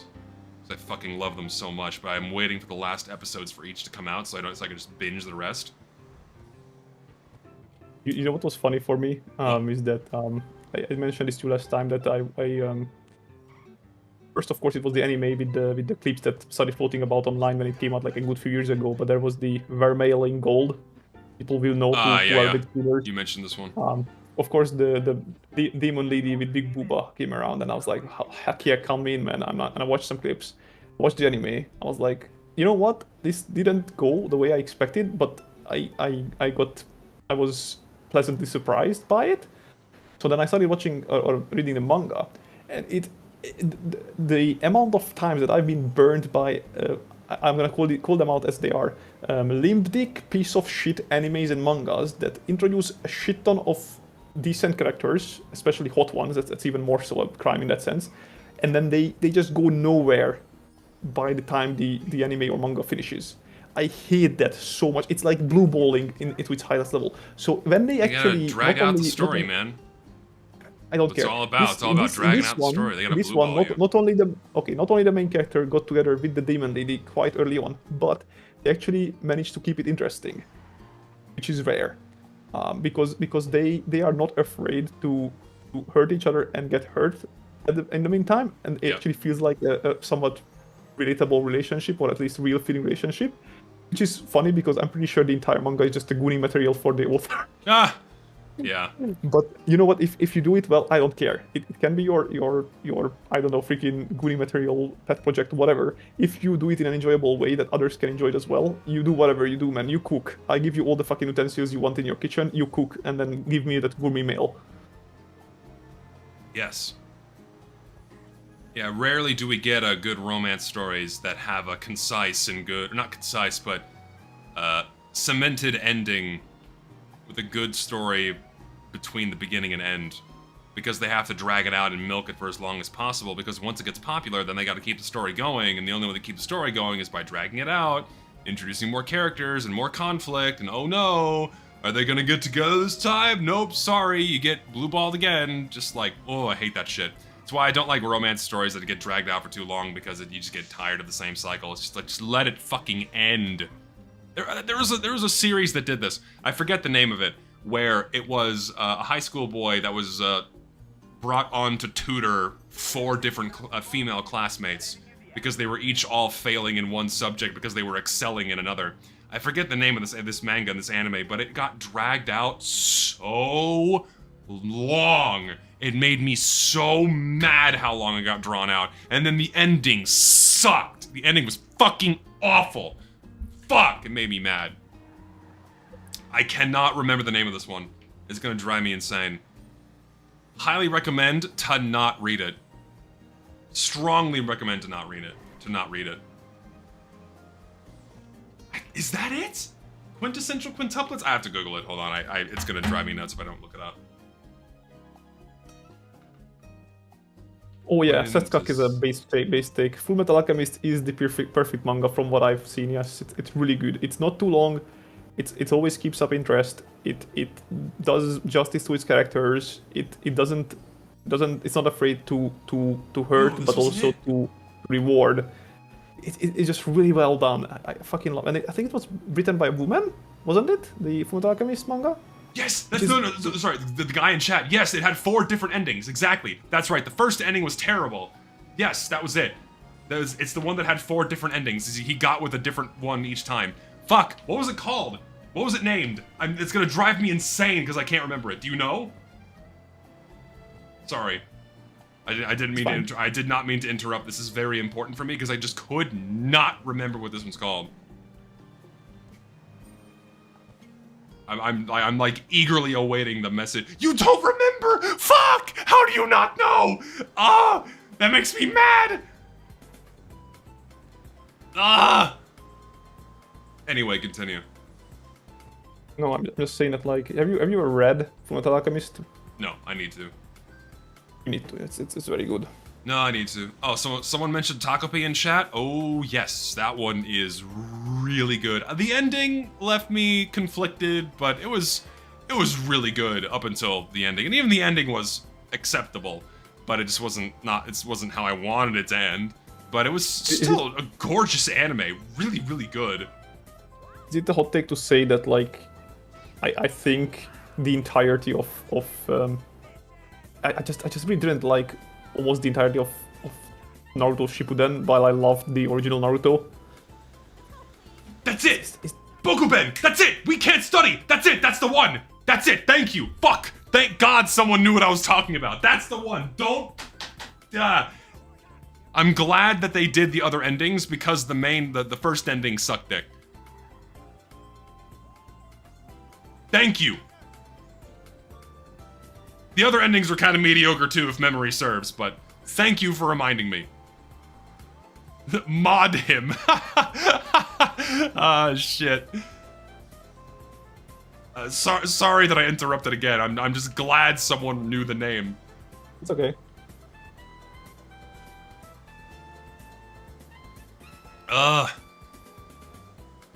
That was one of the series that I was kind of religiously reading, anticipating a decent ending, and it's like, well, shit.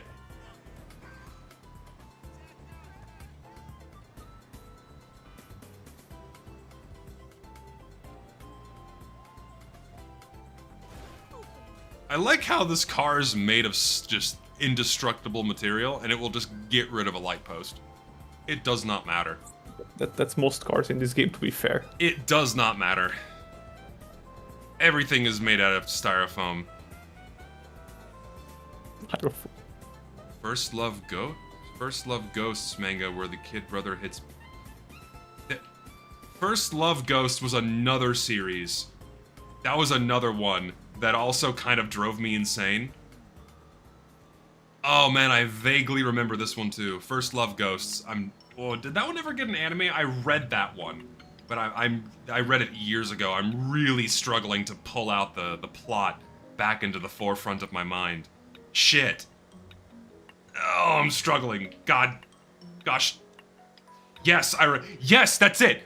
That's it. I made a video about it. I'm remembering now. I remember now. I got mad about the ending of this one because he had like the literal perfect girl to go to the end with, but he didn't. He went with a bitch. Fuck! I'm angry. I'm reminded again. I'm mad again about the ending of this fucking manga. Ugh! Can you cue me in about that?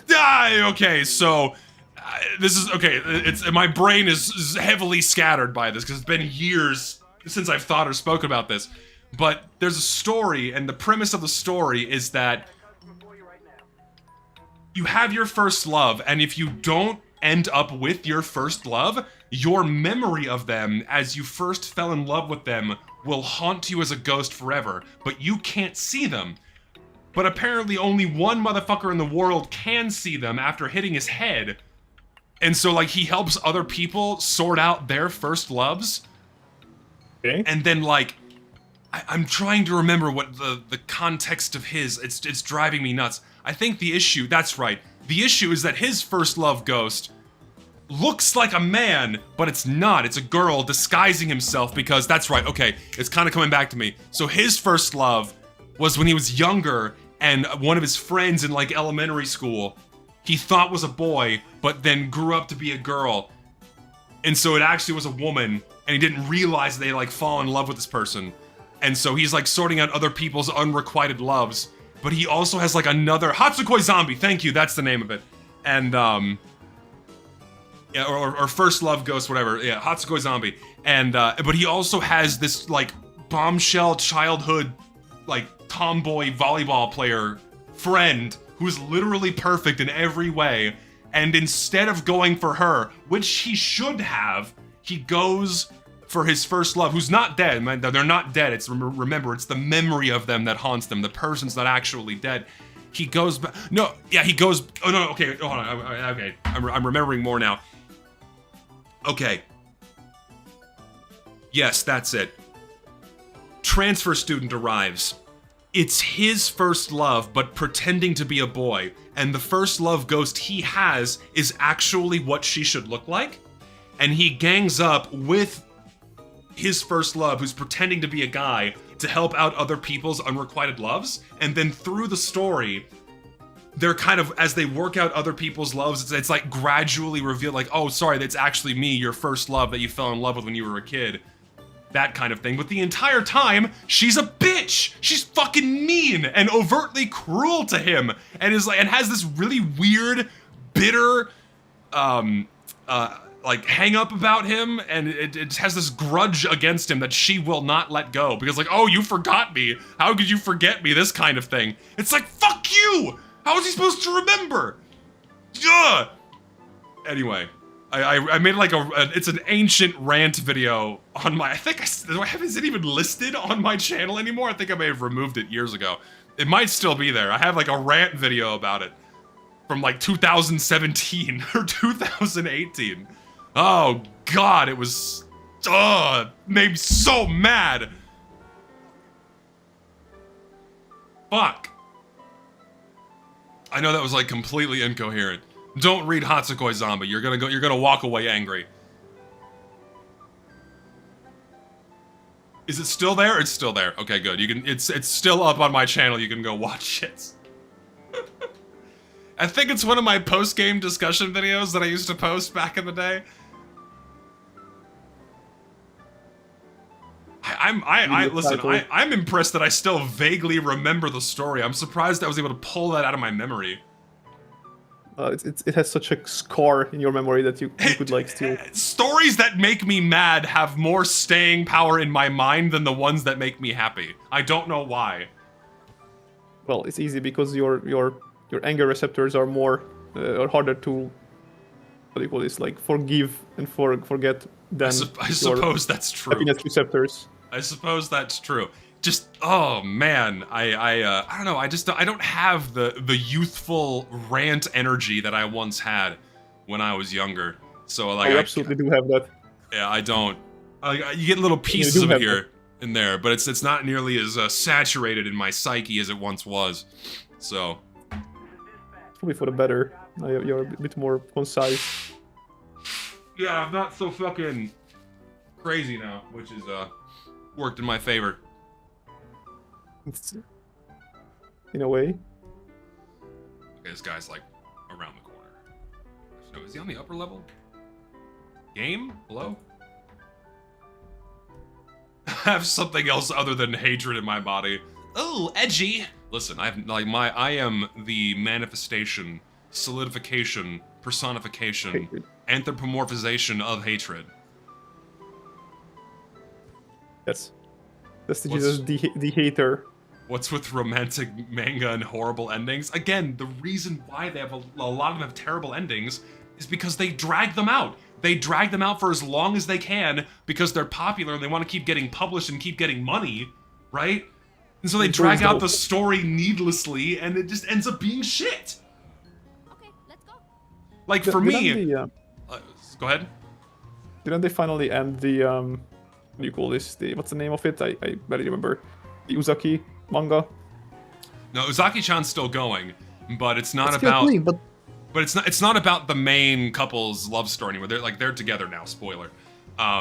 No, that's why I'm asking. Like, why is it not over yet? Because now it's about other characters, and it's kind of fun to have it like branched out to other characters. Because the story makes you like the other characters too. So it's nice to have them get a little bit more attention. I'm enjoying it. Okay, who is the current main characters? Right now, the love focus is on Uzaki-chan's brother. One of. He has a brother. Yeah, she has a brother and a sister. Yes. And then the male lead, I forget his name, and then like one of his friends are like both in love with the same person, and so like they're working through that. It's pretty funny. So I enjoy that. But you know, there was one that I'm glad ended. It was Nagatoro. Nagatoro started brutal, but I'm glad it ended where it did, because if they dragged it out any further, it would have been really infuriating. Like, thank God that one got a reasonably acceptable ending. What was the ending for that one? Did you read it? No, I watched the anime. Well, spoilers. Spoiler warning. Plug your ears if you don't want spoiler for the ending of Nagatoro. But I mean, they get together, and they get together in a really good way. You know, they kind of work out their issues. You know, Nagatoro being a bitch, and Senpai being a wuss. Bully. And Bully. they work it out, and they end up falling in love, and it's pretty good. It's a bully. Sonobisk is also. I loved that one. I felt like the ending was very abrupt, but the ending was still nice. So I thoroughly enjoyed that manga as well. I didn't watch the anime. I know the anime was pretty well received, but that one was pretty good. I'm a sucker for romance stories. I am. I don't know why. The quirk of being a web series, they're not bound to the laws. They're not bound to the laws of being extended ad nauseum for the sake of money. Yes. Yes. No, man. No, yeah, that's the bully one. That is indeed the bully one. And if you can stomach the initial bullying chapters, it turns into a pretty decent romance story. But the initial bullying chapters are like, ugh, a little hard to read. Toro? Yeah, on Nagatoro. I mean, you know why it probably like quote unquote touches me a bit more sensitively than it probably should. Well, I mean, yeah, if you were bullied when you were younger, it's gonna resonate Exactly. like, ooh, that's really fucked up and cruel, you know? Something really similar happened to me, where like girls would, well, it's for mainly guys, of course, but like what happened was that because girls saw how much the guys bullied me, they sometimes just joined in. That probably Yeah. hurt me even more because I always thought of girls as like the more reasonable ones, and then when they join in for bullying, that was like, oh fuck. Yep, I get you. That one hit hard. Yeah, I had the same deal. When I was in elementary and middle school, the boys and the girls would bully me because I was the fat kid. So, Yeah. but in high And school, I was a nerd kid. I had a reasonable amount of friends. So it was alright. High school was better for me, but I was still being bullied, but by other people this time. Yeah. I'd love to was be not- bullied by a pretty girl. Not like in a literal sense of bullying, like the romanticized playful bullying, sure. But actually being cruelly bullied by someone is... I clearly still have that memory in my mind where there was this like in class what we had to do sometimes that you had to like switch up our seating, you know, like who we sit with, because it was like two people benches. We of never us. had assigned seating. It's so strange that so many other countries have assigned seating. We never did.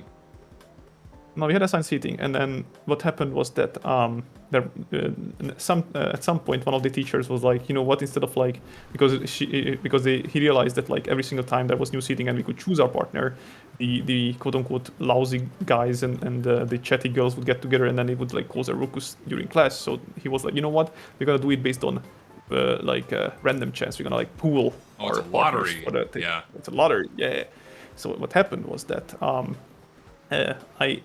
I secretly hope that I would like get, of course, like in a same one with one of the pretty girls from the class, because Yep. I was a young guy. Who And wouldn't? I got the prettiest girl from the class, and she pulled me, and like I was Hell yeah. silently very happy. I was silently like so freaking like out of my mind, like, oh my god, really, I get to sit for like half a year with like this Whoa! beautiful girl. And, Yeah.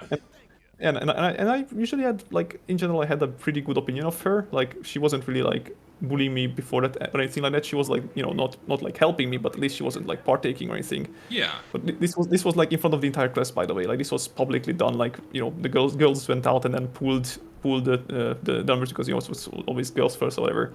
And then the moment she read my name, she almost like collapsed and be like, oh no, not that guy. That's so sad. And like openly just basically was disgusted by the fact that she got me as a partner. You know, I was about to like show a bit of happiness, but the moment I saw it, I was just like just frozen up and looking at other people, like seeing what they would react to this, and then they just laughed at me, and I was like, oh my god, like really. Damn. God, that's That horrible. is such a scarring experience that, and ever Yeah. since then, that was the point that I think I just stopped talking to girls in elementary school altogether. No, yeah, I had a feel- pretty feel traumatic like I do the same. experience as well that made me like not speak to women for years, or just like not try. It's horrible. Yeah, that's awful, man. I mean, I think I've told my story on stream before, but or maybe I haven't. But like when I was in high school, I had a pretty tight knit friend group. Everyone was pretty chill with each other. Everyone kind of like knew each other. Even the people that weren't in our friend group, we all knew who we were. There weren't like sworn enemies anywhere. Everyone was pretty level headed. And then I had a friend that I made that I was a buddy with from like my freshman year until my junior year, and she was cool. Like, you know, we had a lot in common. She was awesome. And I had a crush on this girl, and I liked her a lot. And I like, okay, I want to be your boyfriend. Yeah, it's really cool and exciting. Like, oh shit, I like this girl a lot, and I have a chance for it. And then like, I asked her like, hey, do you want to like be my boyfriend? Do you want to be a thing? And she's like, yeah, I agree. It's awesome. And so that lasted literally 8 hours before she called me on my cell phone and said, sorry, no, I don't want to do that. I'm like, oh, okay, that's fine. And then we just kind of went back to being friends, but I was upset about it. I'm like, hey, what's the deal? And then I eventually found out that she was getting close to me, just so she could get close to another guy, and was using me to get closer to another guy to like try to make him jealous or something. And then when she got rejected by that boy, she like kind of wanted to be my friend again, and I'm like, no, I'm sorry, we're done here. And so unfortunately it didn't end there. What happened is she ended up kind of getting everyone in my class on her side to kind of like make her look like she was the victim, and me being like the mean guy for cutting her off and not being her friend anymore when she had just used me to get with another dude. It's like, I don't want to be your friend anymore. Sorry. Thankfully, I had like my best friend at the time and a couple other people that had my back, but it was like literally 4 of us against 50 other people. It was very isolating. Yeah. And so like that made me just not want to speak to women for fucking ever. So, yeah. Horrible.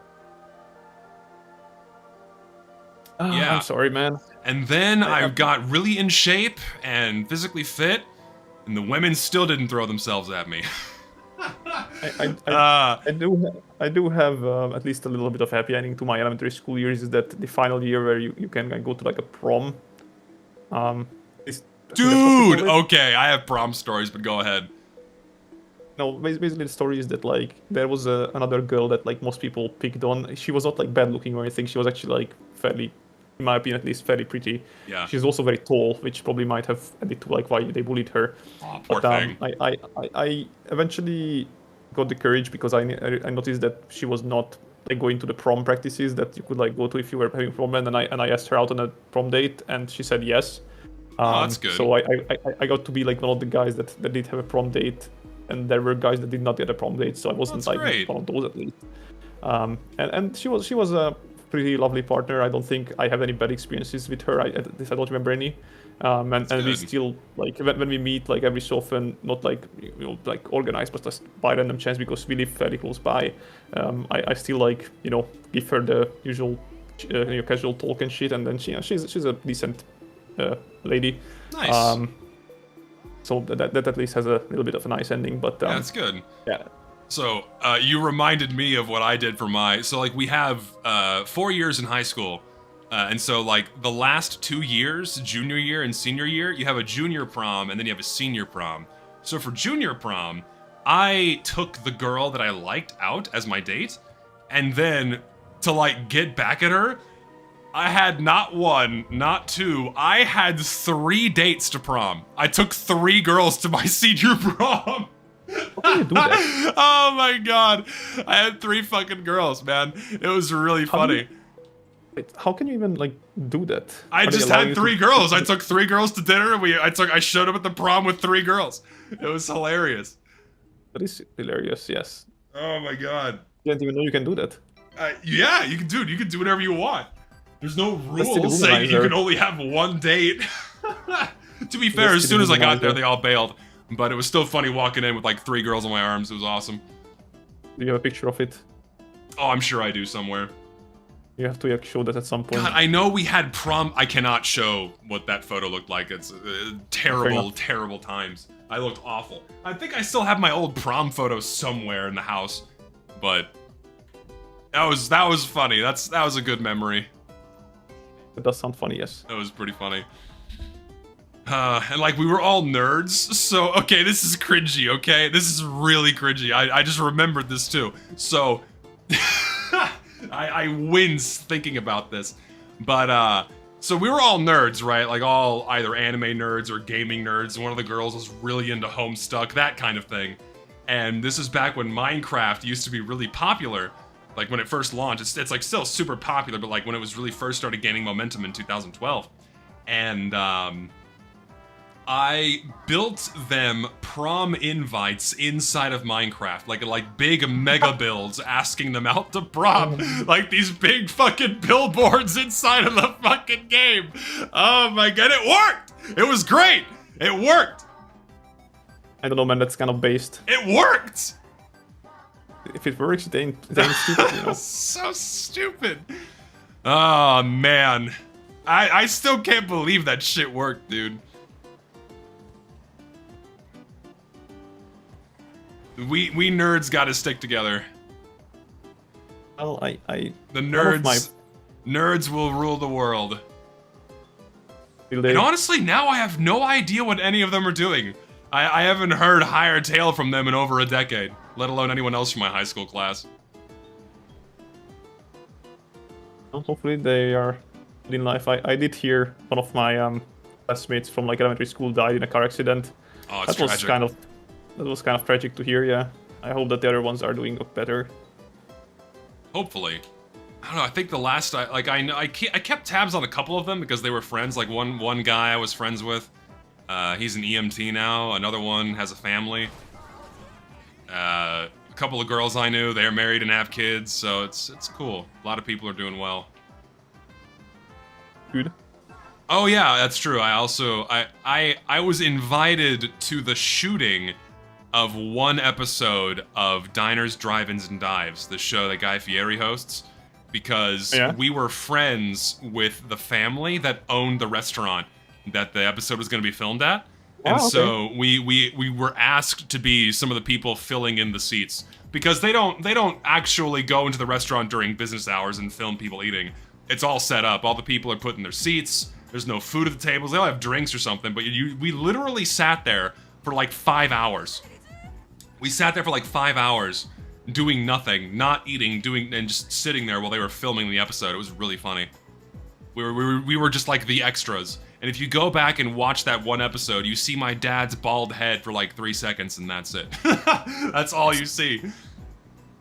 You don't see me, you see my dad's bald head. That was funny. I don't remember the exact episode. Just to be the background character. The name of the restaurant was Betos, B-E-T-O-S. It was a Mexican restaurant.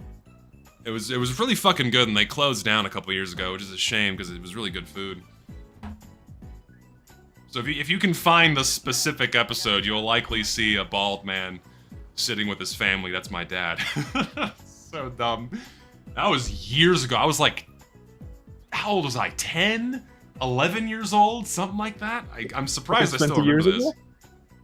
What? 20 years ago. Yeah, it was like 20 years ago. Crazy. I was also on TV like 1 or 2 other times for my local news, but that's about it. Yeah, this was like 2006, maybe? 2006, 2007, somewhere around there, maybe? That's 19 years ago, yeah. Somewhere around there, I think. Maybe a little earlier, maybe 2005. When did it snow here?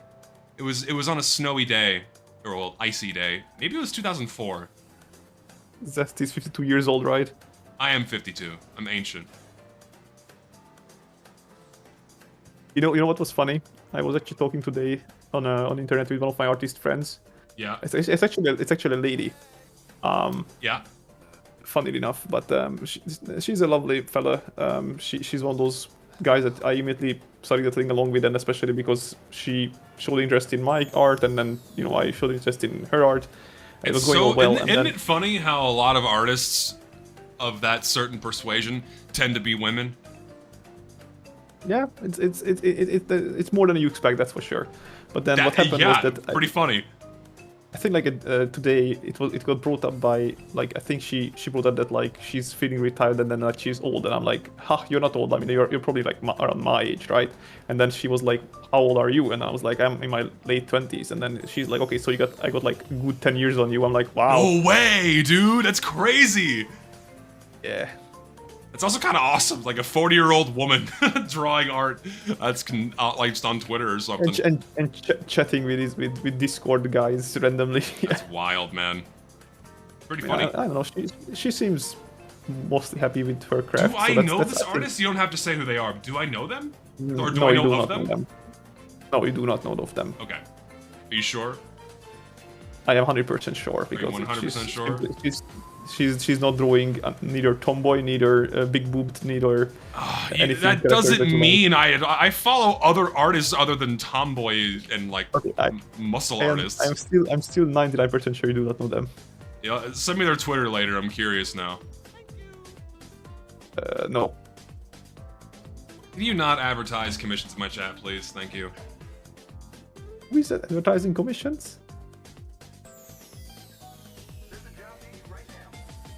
Oh, Femixo. Okay. Yeah. No, I'm sorry to say Femixo, but I am the only guy that Destiny needs other than the guys who do the TF2 SFM stuff for him. Every time someone reaches out and is like, "Hey, I like your character. Can you commission me?" It's like it's almost always a scammer. Always a scammer. And then they show like AI art. It's like, oh, this is my art. I'm like, I'm not stupid. I know what AI art Or is. it's like something they drew in MS Paint a decade ago. It's like, here's my art. Sorry, I'm not paying $60 for that. Not like you'd give me something in return anyway. Yep, that's about right. Yep, I don't buy it. I don't buy it. This is gonna be my last delivery, and then I gotta call it. That's okay. I'm going for 3.5 hours almost. Hey man, we had a good time as usual. Yes. I always can chat with you basically without like on end. as they say. Without fail. Without end Without and without end, yeah. fail. Yep. Ooh. Ah! Oh. We had to end this one with a bang. Bang and the loss of tips. Who needs tips? Me. I need Who tips. needs tips? Give me a tip on how to get women zesty. You gotta put yourself out there, man. I got lucky. Listen, I got lucky, okay? My Yes, you did very my much. girlfriend approached me. She approached me, and I feel bad because I literally put 0 effort into finding her, and she just presented herself to me. And it's like, here I am, and then we just started talking. It's like, well, great, we're a thing. And just, again, I don't know what the fuck I did to deserve that, but apparently I was doing something right. I will admit, part of the reason why I wanna teach my cat to be walked is because then I can go outside with my pretty cat and then girls can look at me like, hi, that might be a good guy if he gets a cat like that. I think they'll be more interested in, like, what the fuck is a guy doing walking a cat? I have to ask him how he did that. It's a great conversation starter. Yeah, exactly. That's all you need. It's a great conversation starter. That's for sure. That can be told that you just need to like start it early. That's it. Yes, you have to start it early and frequently. I'm gonna probably like build also a backpack where the cat can just jump in if she feels like threatened. Oh, that's a good idea. And Yeah, then like I can just like get her in there. Yeah, if you give him a space to be comfortable in, that's a good thing for a pet in general. How tall am I if I'm 179 centimeters tall? How much Huh. is that in feet? 190? 179 centimeters Oh, tall. 179. That's 5'10". Am I not 6 foot? No, 6 foot 180 something. 1 sec. I'm 5 foot 87, so 5 foot 9. 179. Would you say 179? 79, yes. 179. You are exactly 70 inches tall. No, I'm 5'87. That's easier. Wait. Oh, you're 5. Okay, you're 5'9". Okay. You're saying Yes. 5'87". I thought you were like giving me centimeters. I'm losing my mind. Sorry, you're 5'9". Okay. Got it.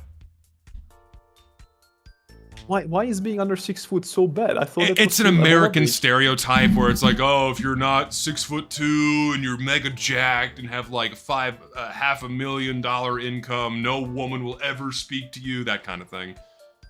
And while there is that, I mean, while it does carry some grains of truth because there are a lot of women out in the world that do that. It's not an automatic deal breaker if you're not like 7 feet tall. There were women that locked me out because I was not tall enough, even though they were like at least 20 centimeters smaller than me even. So I was like, what the fuck are you talking about? I'm much taller than you already. Oh yeah, I've seen a lot of guys get rejected because they weren't tall enough. Just flat out not tall enough. Well, also another story. I got a match on the Boo application. Oh, that one. I tried using that one before years ago, but it The girl liked me first, so Good. it happened that way. And then I started talking. We started chatting. It seemingly have been going fairly naturally and okay. Good. But suddenly she just ghosted me for 2 days now.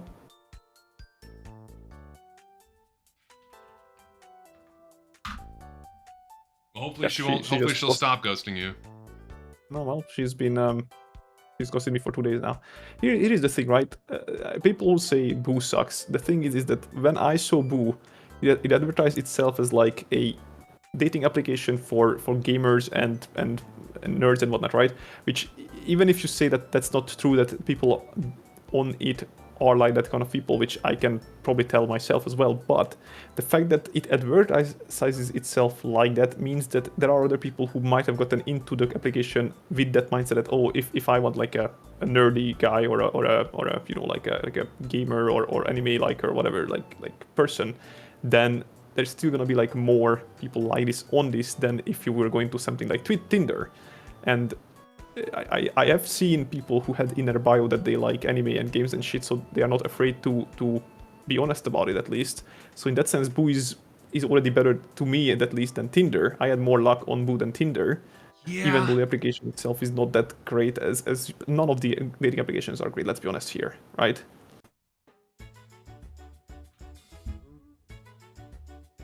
Anyway. Yeah. Yeah, So, dating apps work for very few people, but if they happen to work for you, then you lucked out. Okay, so here's the question: which dating application is not pay to win? Like that's not a that's not a thing that you can. They're all pay to win. They're all scams. Exactly. So like, what the fuck are we talking about? They're all scams. They're all pay to win, and you basically have to use the features if you're gonna have any higher chance of finding success. So exactly. So I don't know what we're talking about. It's usually in your better interests to not use a dating app. Don't use a dating app. Go into spaces with people that have similar interests, be it online or in real life. That will massively increase your chances of coming across someone that, one, you can be friends with, or two, someone you can date. That's what you need to do. Don't use a dating app because it's literally a random chance to come across someone. Where do artists go as like a space? I don't know though. I mean, fucking literally even just joining a Discord. I know Discord for dating's terrible advice, but like if you just want to meet people that do similar shit, you have to go to places where people do similar shit. You know, and Discords are one of them. Suppose. So.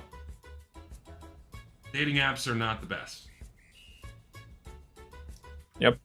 But for now I must go. So I'm gonna call it there. Alright. So thanks for hanging out, guys. Fun stream today. Yes. Be streaming again Saturday, and I'm gonna be, still chipping away at this video as much as I can. Thanks for hanging. You guys are awesome. Thanks for the donations today. Very kind of you. And yeah. Any last words? For me? Yeah. Get ready to learn how to bear kids, guys, because otherwise we're not gonna get any more children of our own, I feel like. Birth rates are dropping. Have sex now. Go and reproduce my Have children. sex now. Oh Lord. All right. Y'all take care. See you next time. All right. Catch you next time. See you guys.